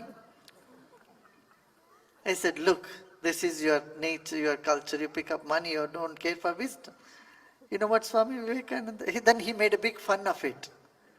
You know, you are beggars, you only pick up money, you have no respect, you have no ability for knowledge and all that. Swami Vivekananda said, we only pick up what we don't have. Because the professor said, I will pick up the wisdom book. Money, I don't care. If you have wisdom, you will get money. But Swami Vivekananda said, sir, you are right. You only pick up what you don't have. അതെ, ഇങ്ങനെയുള്ള ഞാനത് മുഴുവനാക്കുന്നില്ല. നമുക്ക് ഇത് അവസാനത്തിലേക്ക് summary. Everyone have 9 intelligence. ഈ 9 ഇന്റലിജൻസും എല്ലാവരിലും ഉണ്ട്. We can improve the intelligence to some extent. പക്ഷെ ഈ 9 ഇന്റലിജൻസും ഉണ്ടെങ്കിലും അതിൽ 3 or 4 ആയിരിക്കും ഈ ഡോമിനന്റ് ആയിട്ടുള്ളത്. ചിലരിലെ സമയം അതിൽ ഏറ്റവും ഡോമിനന്റ് ആയിട്ടുള്ള ഒരു 70% ഒക്കെ ഉള്ളത് ഇന്റലിജൻസിൽ ആ രംഗത്തേക്ക് അദ്ദേഹം ഒരു ജീവിതം കണ്ടെത്തുകയാണെങ്കിൽ, അല്ലെങ്കിൽ അദ്ദേഹത്തിന്റെ പ്രൊഫഷനായിട്ട് അത് വരികയാണെങ്കിൽ ആ രംഗത്ത് അദ്ദേഹം പൂർണ്ണമായിട്ട് ജീവിക്കും. ബാക്കി ഒരു 3 or 4 ഐറ്റം ഡോമിനന്റ് ആയിട്ടുള്ളതിൽ ഏതിൽ വേണമെങ്കിലും അല്പമൊക്കെ നമുക്ക് ട്രെയിനിങ് കൊണ്ട് മെച്ചപ്പെടുത്തിയെടുക്കാൻ കഴിയും ആ രംഗത്തൊക്കെ ആണെങ്കിൽ. പക്ഷെ ഇതിലൊന്നും പെടാത്ത ഒരു രംഗത്തേക്കാണ് അദ്ദേഹം പോകുന്നതെന്നുണ്ടെങ്കിൽ അദ്ദേഹത്തിന്റെ ജീവിതം കട്ടപ്പുകയായി. എൻ്റെ ഒരു സുഹൃത്തിന്റെ മകനുണ്ട്, അവന് മെഡിക്കൽ ഫീൽഡിൽ പഠിക്കണമെന്ന് വലിയ താല്പര്യമായിരുന്നു, മെഡിസിന് പോകണമെന്ന്. പക്ഷേ കോഴിക്കോട് ഏറ്റവും പ്രമുഖമായ കോളേജായ ദേവഗിരി കോളേജിൽ നോക്കുമ്പോൾ അദ്ദേഹത്തിന് സയൻസ് സബ്ജക്റ്റുകൾ കിട്ടിയില്ല. അപ്പോൾ അവിടുത്തെ പ്രൊഫസർ അഡ്വൈസ് ചെയ്തു, ഇവിടെ ബികോമിനൊരു സീറ്റ് ഒഴിവുണ്ട്, അതിൽ ചേർത്തോളൂ, ധാരാളം ജോലി സാധ്യതയുണ്ട്. ഫാദർ നിർബന്ധമായിട്ട് ആ കുട്ടിയെ ബികോമിൽ അവിടെ ചേർത്തു. 2 വർഷം ഇവൻ ആ കോളേജിൽ കുഴപ്പി പഠിച്ചു. ക്ലാസ് കഴിഞ്ഞ് വന്നാൽ ബുക്ക് എറിഞ്ഞ് ഇവനെ കൂട്ടുകാരൊപ്പം കളിക്കാൻ പോകും. ഇവനാ തീരെ പഠിക്കാൻ കഴിയുന്നില്ല. അങ്ങനെ 1.5 വർഷം കഴിഞ്ഞപ്പോൾ നിവൃത്തിയില്ലാതെ ഇവൻ നിർബന്ധ ബുദ്ധി പഠിച്ചുകൊണ്ടിരുന്നു. അവസാനം ആ ഫാദർ മൈസൂർ പോയി ഒരു കോളേജിൽ ഭീമമായ തുക സെക്യൂരിറ്റി കൊടുത്ത് ഇവനെ മെഡിസിൻ പഠിപ്പിച്ചു. ഇന്നിപ്പോൾ അദ്ദേഹം കേരളത്തിലെ പ്രമുഖനായ ഒരു ഡോക്ടർ. അങ്ങനെ നമുക്ക് ഉള്ള ഇന്റലിജൻസ് എന്താണെന്ന് അറിയാതെ നമ്മൾ ഒരു ജീവിതം കണ്ടെത്തിയാൽ അത് വളരെ കഷ്ടമായിരിക്കും. Select the dominant intelligence, not necessary the primary one. Primary തന്നെ തിരഞ്ഞെടുക്കണമെന്നില്ല, ഡോമിനന്റ് ആയിട്ടുള്ള ഏതെങ്കിലും ഒരെണ്ണം നമ്മൾ തിരഞ്ഞെടുക്കുക എന്നുള്ളത് മാത്രമാണ് എനിക്ക് അഡ്വൈസ് ചെയ്യാനുള്ളത്. It is better to be unique than the best, because being the best makes you the number 1, but being the unique makes you the only one. അപ്പോൾ ഇതെല്ലാം കഴിഞ്ഞപ്പം you are living if you are have identified your true potential, else you are just existing. അപ്പോൾ നിങ്ങളുടെ true potential നിങ്ങൾ തിരിച്ചറിഞ്ഞിട്ടുണ്ടെങ്കിൽ, നമ്മുടെ കുട്ടികളുടെ ആണെങ്കിലും നമ്മൾ ഓരോരുത്തരുടെ ആണെങ്കിലും നമ്മുടെ ട്രൂ പൊട്ടൻഷ്യൽ നമ്മൾ തിരിച്ചറിഞ്ഞിട്ടുണ്ടെങ്കിൽ നമ്മൾ ജീവിക്കുന്നുണ്ട്. അതല്ലെങ്കിൽ നമ്മൾ എക്സിസ്റ്റ് ചെയ്യുക മാത്രമാണ് ചെയ്യുന്നത് എന്ന് മാത്രമാണ് എനിക്ക് പറയാനുള്ളത്. When we find out our true potential and begin to follow it, our rebirth അല്ലെങ്കിൽ ന്യൂ ബർത്ത് ഹാപ്പൻസ്. അതാണ് എനിക്കിവിടെ സന്ദേശമായിട്ട് ഞങ്ങൾക്ക് തരാനുള്ളത്. ഹൗ ക്യാൻ ഐ ഐഡന്റിഫൈ, അതും കൂടെ പറയുകയാണ് ചെറിയ തോതിൽ. NLP, TA, Enneagram, Gardner's method, questionnaire, psychometric test, ഇതിലൂടെയൊക്കെ നമുക്ക് ഇതാക്കാം. IQ ടെസ്റ്റ് ഇതിന് പോരാ എന്ന് മാത്രമാണ് എനിക്ക് പറയാനുള്ളത്. മൾട്ടിപ്പിൾ ഇന്റലിജൻസ് കണ്ടെത്താനായിട്ട് മറ്റുള്ള ടെസ്റ്റുകളിൽ ഏതെങ്കിലുമൊക്കെ നോക്കിയിട്ട് നമുക്ക് ചെയ്യാം. എനിയാഗ്രാമിലും ഇതൊക്കെ കുറെ ഫോളോ ചെയ്യുന്നുണ്ടെന്ന് തോന്നുന്നു. TNLP ഇതൊക്കെ കുറെയൊക്കെ നമുക്ക് നമ്മുടെ ഇന്റലിജൻസ് കണ്ടെത്താൻ നല്ലതാണ്. സൈക്കോമെട്രിക് ടെസ്റ്റിൽ പൂർണ്ണമായിട്ടും MI ഫോളോ ചെയ്യും. നിങ്ങളെ ബോധ്യപ്പെടുത്താൻ വേണ്ടിയിട്ടാണ്. എനിക്ക് ശരിക്കും ഞെട്ടലുണ്ടാക്കിയ കാര്യമാണ് കോവിഡ് തുടങ്ങിയ കാലഘട്ടം മുതൽ ഇന്നലെ വരെയുള്ള ഡേറ്റിൽ ഏത് ഡേറ്റ് പറഞ്ഞു കഴിഞ്ഞാൽ ആ ഡേറ്റ് പറയുമ്പോഴത്തേക്ക് അന്ന് എത്ര കോവിഡ് കേസുകൾ ഉണ്ടെന്നുള്ളത് ഈ മോൻ പറയുന്നു, അത്ഭുതപ്പെടുത്തുന്നു. ഇത് എവിടെയാണ് ഒളിപ്പിച്ചു വെച്ചിരിക്കുന്നത് ഒരു പിടിയും കിട്ടുന്നില്ല. വേണമെങ്കിൽ ഞാനൊന്ന് ടെസ്റ്റ് ചെയ്യാം, 1-2 ഡേറ്റുകൾ പറയാം. ജിന്നെ ഒന്ന് പറയാമോ? ജിന്നെ അവിടെ നോക്കി പോണേ. 2021 ജനുവരി 18-ാം തീയതി 3346 2022 ജനുവരി 18 28481 കറക്റ്റാണ്. അതെ, ഇങ്ങനെയുള്ള ധാരാളം ആൾക്കാരെ നമ്മൾ കണ്ടിട്ടുണ്ട്. അത് ഞാൻ മുഴുവൻ കാണിക്കുന്നില്ല. ഇതാണ് കുറെ മേഖലകളിൽ അജ്ഞനായിട്ടുള്ള ആൾക്കാർ ചില മേഖലകളിൽ വിജ്ഞരായിരിക്കും, അപാരമായ വിജ്ഞാനം ഉള്ളവരായിരിക്കും. അതുകൊണ്ട് നമ്മുടെ കുട്ടികള് അവര് കഴിവില്ലാത്തവരാണെന്നോ മറ്റെന്തെങ്കിലും ഒരു രൂപത്തിൽ നമ്മൾ ഇതാക്കേണ്ട. അവരിലെ ശരിയായ ഇന്റലിജൻസ് കണ്ടെത്തിയാൽ എല്ലാവരിലും എന്തെങ്കിലുമൊക്കെ ഉണ്ട് എന്നുള്ളത് മനസ്സിലാക്കുക, അതിനെ നമ്മൾ കണ്ടെത്തുക, അതിലേക്ക് നമ്മൾ പോവുക. ഇനിയും എന്തൊക്കെയാണ് ഞാൻ പറഞ്ഞതെന്നുള്ളതിനെ കുറിച്ച് റീക്യാപ്പ് ആർക്കെങ്കിലും ഒക്കെ പറയാമോ? എന്തൊക്കെയാണ് 9 ഇന്റലിജൻസ് എന്ന്? പ്ലീസ് പെട്ടെന്ന് പറഞ്ഞാൽ പെട്ടെന്ന് തീർക്കാം നമുക്ക്. Linguistic, okay.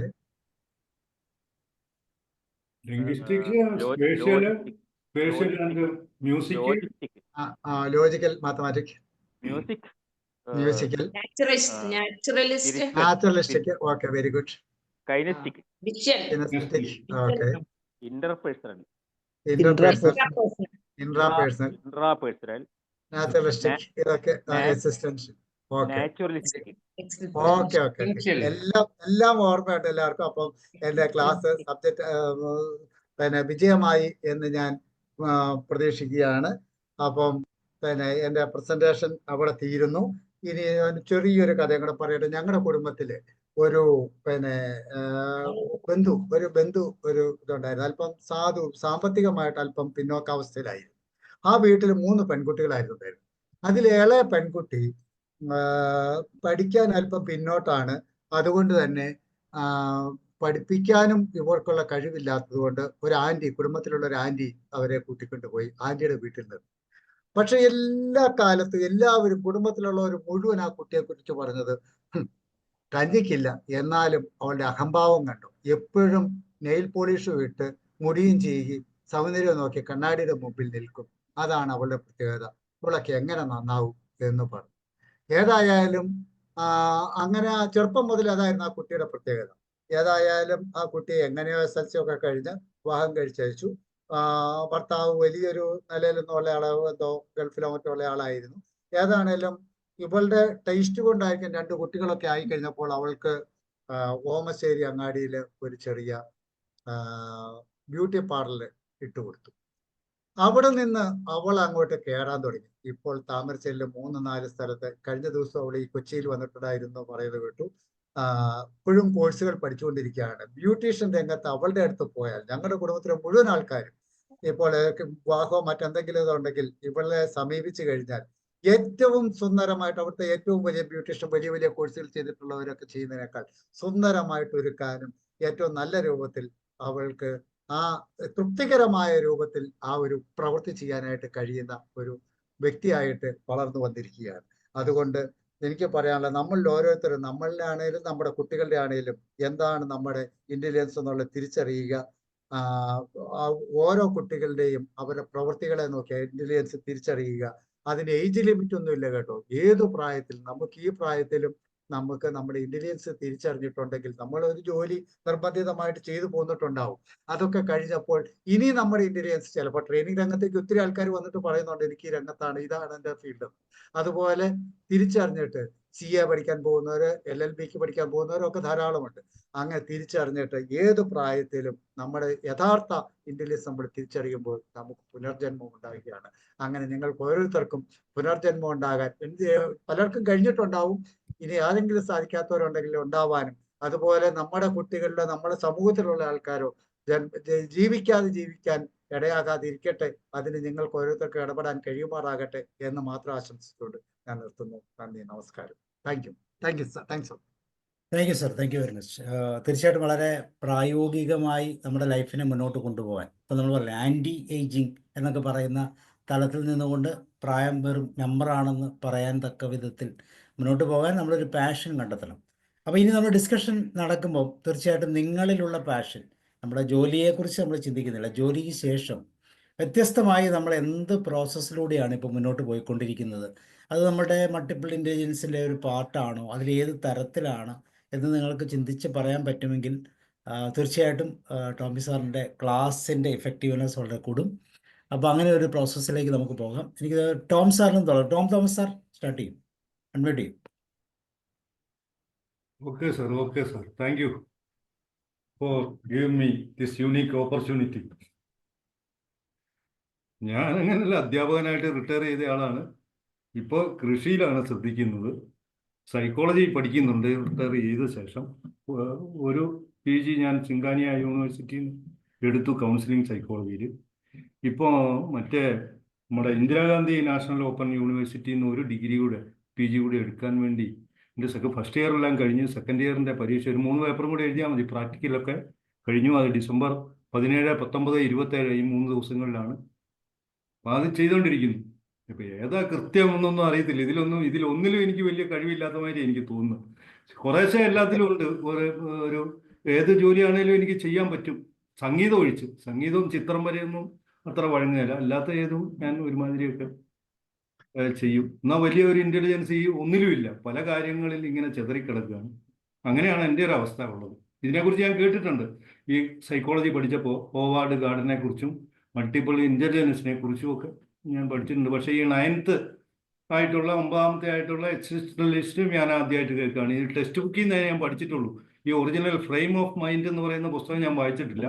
അത് വായിക്കണമെന്ന് ഞാൻ ആഗ്രഹിക്കുന്നുണ്ട്. എനിക്ക് ഇതിനെക്കുറിച്ചൊരു നന്നായിട്ട് പഠിക്കണമെന്നൊരു താല്പര്യമുണ്ട്. Thank you sir. തീർച്ചയായും വളരെ സന്തോഷം.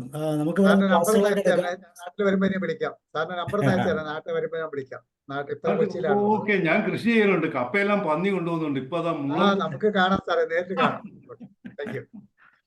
ഓക്കെ ടോം സാർ, എനിക്ക് ഒരു മെസ്സേജ് ഒന്ന് ഇടണേ പേഴ്സണലായിട്ട്.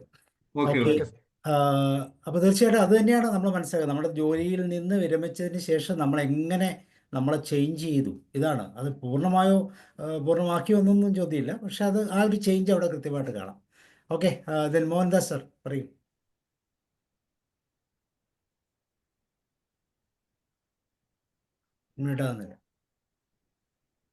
പറഞ്ഞതുപോലെ ശരിക്കും ലിവിങ് ആണെന്നുള്ള തോന്നലില്ല, എക്സിസ്റ്റിംഗ് എന്നുള്ളതായിട്ടുള്ളൂ. ഈ പറഞ്ഞാൽ ഇനിയായിരിക്കും ചിലപ്പോൾ ആ റീബർത്ത്. സാവസാന്റെ ഈ പ്ലാറ്റ്ഫോമിൽ വന്നു കഴിയുമ്പോൾ ഒരു ദിവസം ഇങ്ങനെ അതൊരു മടി കാണിക്കും. അതൊക്കെ എല്ലാ ക്ലാസ്സും കയറുമായിരുന്നു. പിന്നെ ഇപ്പം ചില സബ്ജക്റ്റ് എന്താ പറയുക, സൈക്കോളജിക്കൽ തെറാപ്പി ഇതൊക്കെ വരുമ്പോൾ അങ്ങനെ ഇരുന്ന് മയങ്ങിപ്പോകും. അപ്പൊ ഞാൻ സെലക്ട് ആകാൻ വിചാരിച്ചു. അങ്ങനത്തെ ചൊവ്വയും വെള്ളിയൊക്കെ ആകാൻ മതി. പിന്നെയും ചില ദിവസങ്ങളിൽ കയറുമ്പോഴാണ് അന്ന് എനിമേഷന്റെ കിട്ടിയത്, എനിഗ്രാം. അത് വ്യത്യസ്തമായിരുന്നു. അതിന്റെ ക്ലാസ്സിൽ 5 ദിവസത്തെ അറ്റൻഡ് ചെയ്തു. അത് കഴിഞ്ഞപ്പോഴാണ് നമ്മുടെ കുറച്ചൊരു എവാലുവേഷൻ ഉണ്ടായത്. അപ്പൊ ഇങ്ങനെ യാദർച്ഛയായിട്ട് ഒന്നിലൊന്ന് ഇങ്ങനെ ഒരു ഡെവലപ്മെന്റ് വരുന്നുണ്ട്. ഇപ്പോഴും ഈ പറഞ്ഞാലേ എന്താണ് ലക്ഷ്യബോധം എന്നുള്ളതിലേക്ക് ഈ വയസ്സിൽ നമുക്ക് ഒന്ന് ഉറപ്പിക്കാൻ പറ്റുന്നില്ല. ആലോചിക്കാൻ സമയമുണ്ട് സാർ. സാർ ആലോചിച്ചു, നമുക്ക് വീണ്ടും നമുക്ക് ക്ലാസ്സുകൾ വരും. ഇങ്ങനെ ചെതറിക്കിടക്കുന്നതാണ് കോൺസെൻട്രേറ്റ് ചെയ്യാൻ ആ ഇതിലേക്ക്. അപ്പൊ അതിലൊക്കെ ഒരു ഓപ്പണിംഗ് ആണ് ഇന്നത്തെ ക്ലാസ്. മാത്രമല്ല നമ്മുടെ ഗ്രാൻഡ് പാരൻസ് ഉണ്ട്, ഗ്രാൻഡ് ചിൽഡ്രൻ ഉണ്ട്, അവർക്കൊക്കെ ഒരു ഡയറക്ഷൻ കൊടുക്കാനെങ്കിലും സാധിക്കും എന്നുള്ള ഒരു ഇതാണ്. Okay, thank you sir. Amarjyoti ma'am. Yes sir, thank U. സാറിന്റെ ക്ലാസ് വളരെ നല്ല ക്ലാസ് ആണ് സാറേ. എനിക്ക് ഇഷ്ടമുള്ള മേഖലയാണ്. ഞാനൊരു ലിവിങ് എക്സാമ്പിൾ ആണ്. ഞാൻ കെൽട്രോണിലായിരുന്നു 20 കൊല്ലം. പക്ഷെ എൻ്റെ പാഷൻ ടീച്ചിങ്, അതായത് ഇന്റർപേഴ്സണൽ സ്കില്ലാണ് എനിക്ക് കൂടുതലുള്ളതെന്ന് എനിക്ക് തോന്നുന്നത്. അപ്പൊ ഞാൻ ചെറുപ്പത്തിലേ ടീച്ചർ ആവണം എന്നുള്ള മോഹത്തിലാണ്. പക്ഷെ പെട്ടെന്ന് ജോലി ടെസ്റ്റ് ചെയ്തിട്ട് ജോലി കിട്ടിയപ്പം അങ്ങ് ചേർന്നു. പിന്നെ പക്ഷെ എന്നെ ഇങ്ങനെ ഹോണ്ട് ചെയ്തുകൊണ്ടിരുന്നു എൻ്റെ പാഷൻ ഫീൽഡിലേക്ക് തിരിച്ചു പോകണം എന്നുള്ള. അങ്ങനെ ഞാൻ VRS വന്നപ്പോൾ പെട്ടെന്ന് ഒന്നും ചിന്തിക്കാതെ എഴുതി കൊടുത്ത് ഞാൻ ടീച്ചിങ് മേഖലയിലേക്ക് വന്നു. ടീച്ചിങ് മേഖലയിൽ നിന്ന് വേഗം കൗൺസിലിങ്ങിലേക്ക്. അതാണ് കൂടുതൽ എനിക്ക് പറ്റിയെന്ന് തോന്നി. അങ്ങനെ കൗൺസിലിംഗ് മേഖലയിലേക്ക് വന്നു. അതിനുശേഷമാണ് VRS എടുത്തതിന് ശേഷമാണ് 2 PGയും 2 PG ഡിപ്ലോമ എടുത്തത്. അങ്ങനെയൊക്കെയാണ്. Okay sir. Okay, thank you. കാര്യങ്ങളൊക്കെ ഒന്നുകൂടി ഓർമ്മിപ്പിച്ചതിന് thanks sir. Thanks a lot sir. എല്ലാ കാര്യവും കവർ ചെയ്തിട്ടുണ്ട്. Very good class. Okay, George sir. Thank you സബ് സാർ. ടോമി സാറേ, congratulation. Thank you sir. Thank you. പറയാതെ വയ്യ. ഈ പുനർജന്മം ജീവിച്ചിരിക്കുമ്പോൾ തന്നെ ഒരു പുനർജന്മം, ഈ ജന്മത്തിൽ തന്നെ പുനർജന്മം. ആക്ച്വലി അതെ അതെ അതെ, എത്ര കാലം ജീവിച്ചു എന്നുള്ളതല്ല, ജീവിച്ചിരുന്ന കാലത്ത് വീണ്ടും ജനിച്ചോ എന്നുള്ളതാണ് ആ ജീവിതത്തിന്റെ പ്രസക്തി എന്നിപ്പം മനസ്സിലായി. ഇല്ലെങ്കിൽ കുറച്ചു കാലം ഇവിടെയൊക്കെ കഴിഞ്ഞുകൂടി പോയി എന്നുള്ളത് മാത്രം. ഇപ്പോൾ ഇവിടെ പറഞ്ഞു വന്നപ്പോഴാണ് ഞാനും ഇങ്ങനെയൊക്കെ ചിന്തിക്കുന്നത്. റിട്ടയർമെന്റിന് മുമ്പ് എൻ്റെ ജീവിതത്തിലെ ആഗ്രഹം ഒരു അധ്യാപകനാകാനായിരുന്നു. വളരെ കൊതിച്ചു. പക്ഷെ അതിനൊന്നും വീട്ടിൽ നിന്ന് അങ്ങനെ പഠിപ്പിക്കാൻ അയക്കാൻ സാഹചര്യമൊന്നുമില്ല. അങ്ങനെ ടെക്നിക്കൽ സ്റ്റഡിക്ക് പോയി. ഞാൻ ജോലി ചെയ്യാൻ ഒത്തിരി അന്വേഷിച്ച് നടന്നൊരു സ്ഥാപനത്തിൽ കിട്ടി. അവിടെ നിന്ന് സെൻട്രൽ ലേബർ മിനിസ്ട്രി കൂടെ ജോലി ചെയ്യുന്നവരെ പഠിപ്പിക്കാൻ വേണ്ടിയിട്ട് വർക്കർ ടീച്ചർ ട്രെയിനിങ് കോഴ്സിന് എന്നെ സെലക്ട് ചെയ്തു. അങ്ങനെ ഞാനൊരു ടീച്ചറായി, വർക്കർ ടീച്ചറായി. അപ്പോൾ തീർച്ചയായിട്ടും ആ വിഷ്വലൈസേഷൻ്റെ ഒരു ഗുണം അതവിടെ നന്നു. അവിടെ പോയപ്പോഴാണ് ആദ്യം TA കുറിച്ച് കേട്ടത്. ആ TA കുറിച്ച് ഒരു 30 കൊല്ലം കേൾക്കുകയും പഠിക്കുകയും അതിനുവേണ്ടി ഒത്തിരി സമയം ഊർജ്ജമൊക്കെ ചെലവഴിച്ച് കഴിഞ്ഞപ്പോഴാണ്, ഏതാണ്ട് റിട്ടയർമെന്റ് എടുത്തപ്പോഴാണ് ഇത് പോരാ, ഇത് ഒരു അതോറിറ്റി വേണമല്ലോ. അങ്ങനെ ഇഗ്നോയുടെ BA സൈക്കോളജി അതെടുത്തു. PG കംപ്ലീറ്റ് ചെയ്തേ ഉള്ളൂ. അപ്പോഴേക്കും ഒത്തിരി പ്രശ്നങ്ങളൊക്കെ ആയതുകൊണ്ട് അത് മുഴുവൻ തീർക്കാൻ പറ്റിയില്ല. കൗൺസിലിംഗ് രംഗത്ത് കുറേ കാലമൊക്കെ പ്രവർത്തിക്കാനൊക്കെ അവസരം കിട്ടി. സാറിൻ്റേത് ഈ 9 കഴിവുകളെ അത് 3ആക്കി തിരിച്ചതും ഒക്കെ എത്ര കൃത്യമാണ്. ഓരോന്നോരോന്ന് ഇത് കൃത്യമായിട്ട് ഓരോരുത്തരുടെയും നമ്മൾ അറിയുന്ന ആളുകളുടെയും നമ്മുടെയും കഥകളെ ഇങ്ങനെ ഗ്രൂപ്പ് ചെയ്ത് പറയുന്നത് പോലെ ആയിരുന്നു. സാറേ, വലിയ സന്തോഷം. ഇത് കുറച്ച് പേരോടെങ്കിലും നമുക്ക് പറയാൻ പറ്റിയാൽ പറയും, എല്ലാം ഡൊമിനൻ്റ് ആയിട്ടുള്ള ഏതെങ്കിലും ഒന്നിലെങ്കിലും ആയിരിക്കണം നമ്മുടെ ഫോക്കസിങ് എന്ന്. Thank you sir. Thank you so much. Okay, Ramavathi ma'am പറയും.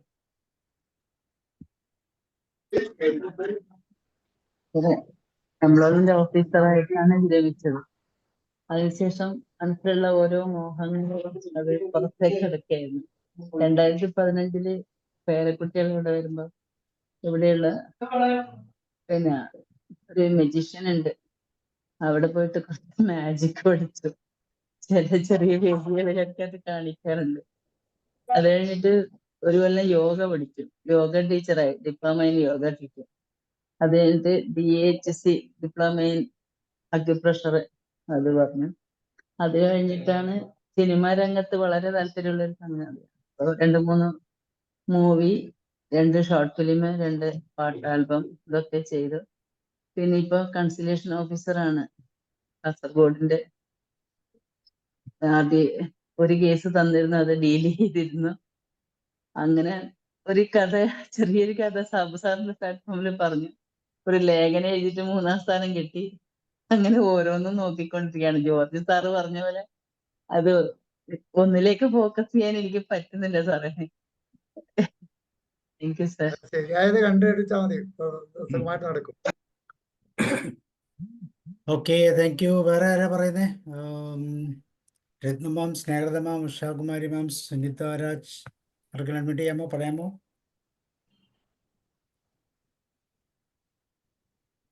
നമ്മളിൽ എക്സ്ട്രാ ഉള്ള ഏത് ക്വാളിറ്റി ആണെന്നാണ് നമ്മൾ ഐഡന്റിഫൈ ചെയ്യുന്നത്. തീർച്ചയായിട്ടും അത് ഐഡന്റിഫൈ ചെയ്യേണ്ടത് നല്ലതാണ്. ഞാൻ തുടക്കത്തിൽ പറഞ്ഞിരുന്നു, പ്രായം അതിനൊരു ആവശ്യമാണ് പറയും. നമസ്കാരം. നമസ്കാരം. പറയും. പറയുന്നുണ്ടോ? ഞാൻ ഉഷാകുമാരി പറയട്ടെ. പറയും. ഞാൻ ടീച്ചറാണ്. റിട്ടയർ ആവും മെയില്.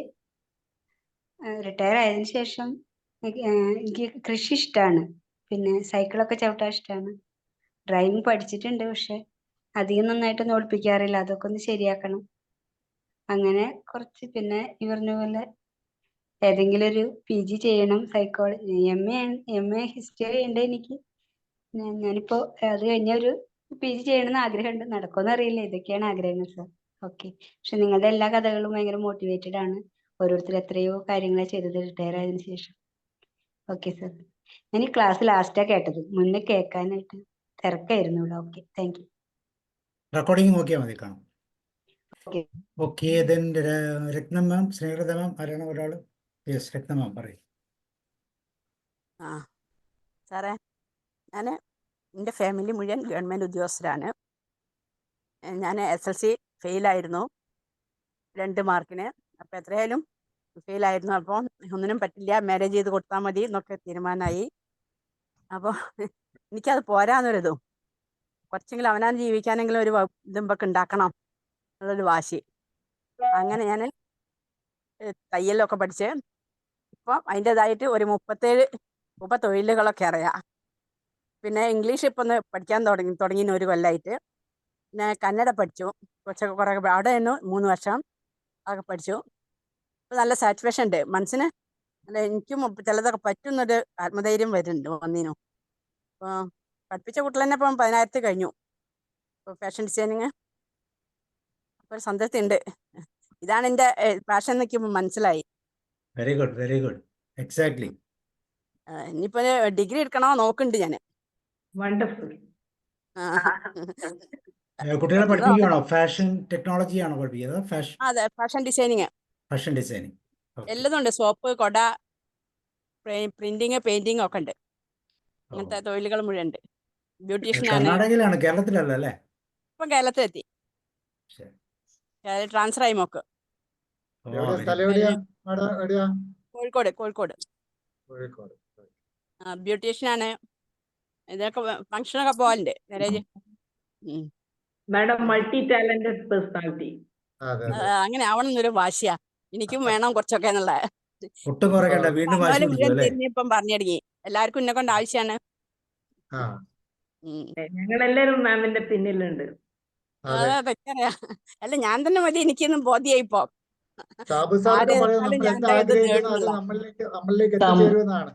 സമൂഹത്തിന് അത്യാവശ്യമുള്ള മാഡം. അതെ, അത്യാവശ്യം തന്നെയാ. എല്ലാവർക്കും ജീവനുള്ളിടത്തോളം വേണ്ടതാ. സംതൃപ്തി ഉണ്ട് എന്തായാലും. ഇപ്പൊ പഠിപ്പിക്കാൻ തുടങ്ങി ഇവിടുന്ന് കേരളത്തിലെത്തിയാറെ. ബുക്ക് ബൈൻഡിങ് ഒക്കെ പഠിപ്പിച്ച് കുട്ടികൾക്ക് ശാസ്ത്രമേളയ്ക്ക് ഫസ്റ്റ് ഒക്കെ കിട്ടി. Very good.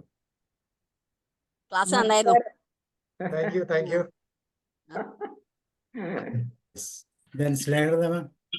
പറയട്ടെ സാർ, കേൾക്കാമോ? പറയും. ഞാൻ കെമിസ്ട്രി മെയിൻ ആയിരുന്നു, പക്ഷെ എനിക്ക് അതിലെ മാത്സ്, ട്രിഗണോമെട്രി എനിക്ക് സഹിക്കാൻ പറ്റത്തില്ലായിരുന്നു. പിന്നെ മാർക്ക്, അതുകൊണ്ട് ഡിഗ്രിക്ക് വളരെ കുറച്ച് മാർക്കേ കിട്ടിയുള്ളൂ. അങ്ങനെ എൻ്റെ ഇഷ്ടമുള്ള സാഹിത്യം ഞാൻ പ്രൈവറ്റ് ആയിട്ട് പഠിച്ചു, MA എടുത്തു, പിന്നെ BEd എടുത്തു, ടീച്ചറായി. അപ്പൊ സാഹിത്യത്തിലാണ് എനിക്ക് താല്പര്യമെന്ന് എനിക്കറിയാം, പക്ഷെ അത് പഠിക്കാൻ പറ്റിയില്ല. എന്നാലും ഇംഗ്ലീഷ് ടീച്ചറായി. ഇപ്പൊ എഴുതാൻ തുടങ്ങി. ഇപ്പൊ റിട്ടയർ ആയി കഴിഞ്ഞ് ഞാൻ കൗൺസിലിംഗ് പഠിച്ചു, നീന്തൽ പഠിച്ചു, പിന്നെ ഇപ്പൊ കഥയൊക്കെ എഴുതുന്നുണ്ട്. അതാ എനിക്ക് ഏറ്റവും താല്പര്യം എന്ന് എനിക്ക് മനസ്സിലായി, കഥ വായിക്കാനും കഥ എഴുതാനും. അപ്പൊ അത് എന്ത് ഇന്റലിജൻസാ? ലിംഗ്വിസ്റ്റിക് ആണോ? ലിംഗ്വിസ്റ്റിക്. സാറിന്റെ ക്ലാസ് വളരെ നന്നായിരുന്നു. ഇംഗ്ലീഷ് ടീച്ചറല്ലേ? ഇംഗ്ലീഷ് ടീച്ചറല്ലേ? അതെ, ഇംഗ്ലീഷ് ടീച്ചർ. അപ്പൊ ഇംഗ്ലീഷിൽ കഥ എഴുതണം. ഇപ്പൊ ഇംഗ്ലീഷിൽ കഥ എഴുതാൻ ബുദ്ധിമുട്ടൊന്നുമില്ല കേട്ടോ, വളരെ സിമ്പിൾ ആണ്. മലയാളത്തിൽ എഴുതിയിട്ട് ചുമ്മാ ട്രാൻസ്ലേറ്റ് ചെയ്താൽ മതി. സാറിന്റെ ക്ലാസ് ഒത്തിരി നല്ലതായിരുന്നു. ഇതെല്ലാം മനസ്സിലായി. ഞാൻ ഇതൊക്കെ വായിച്ചിട്ടുണ്ട്, എന്നാലും ഇപ്പൊ നല്ല ക്ലിയർ ആയി. Thank you sir. Okay, so എല്ലാവരും പറഞ്ഞു കഴിഞ്ഞു അല്ലേ? ഓക്കെ, അപ്പം Tomy sir, thank you very much. John പറയൂ. ജോൺ ഉണ്ടോ?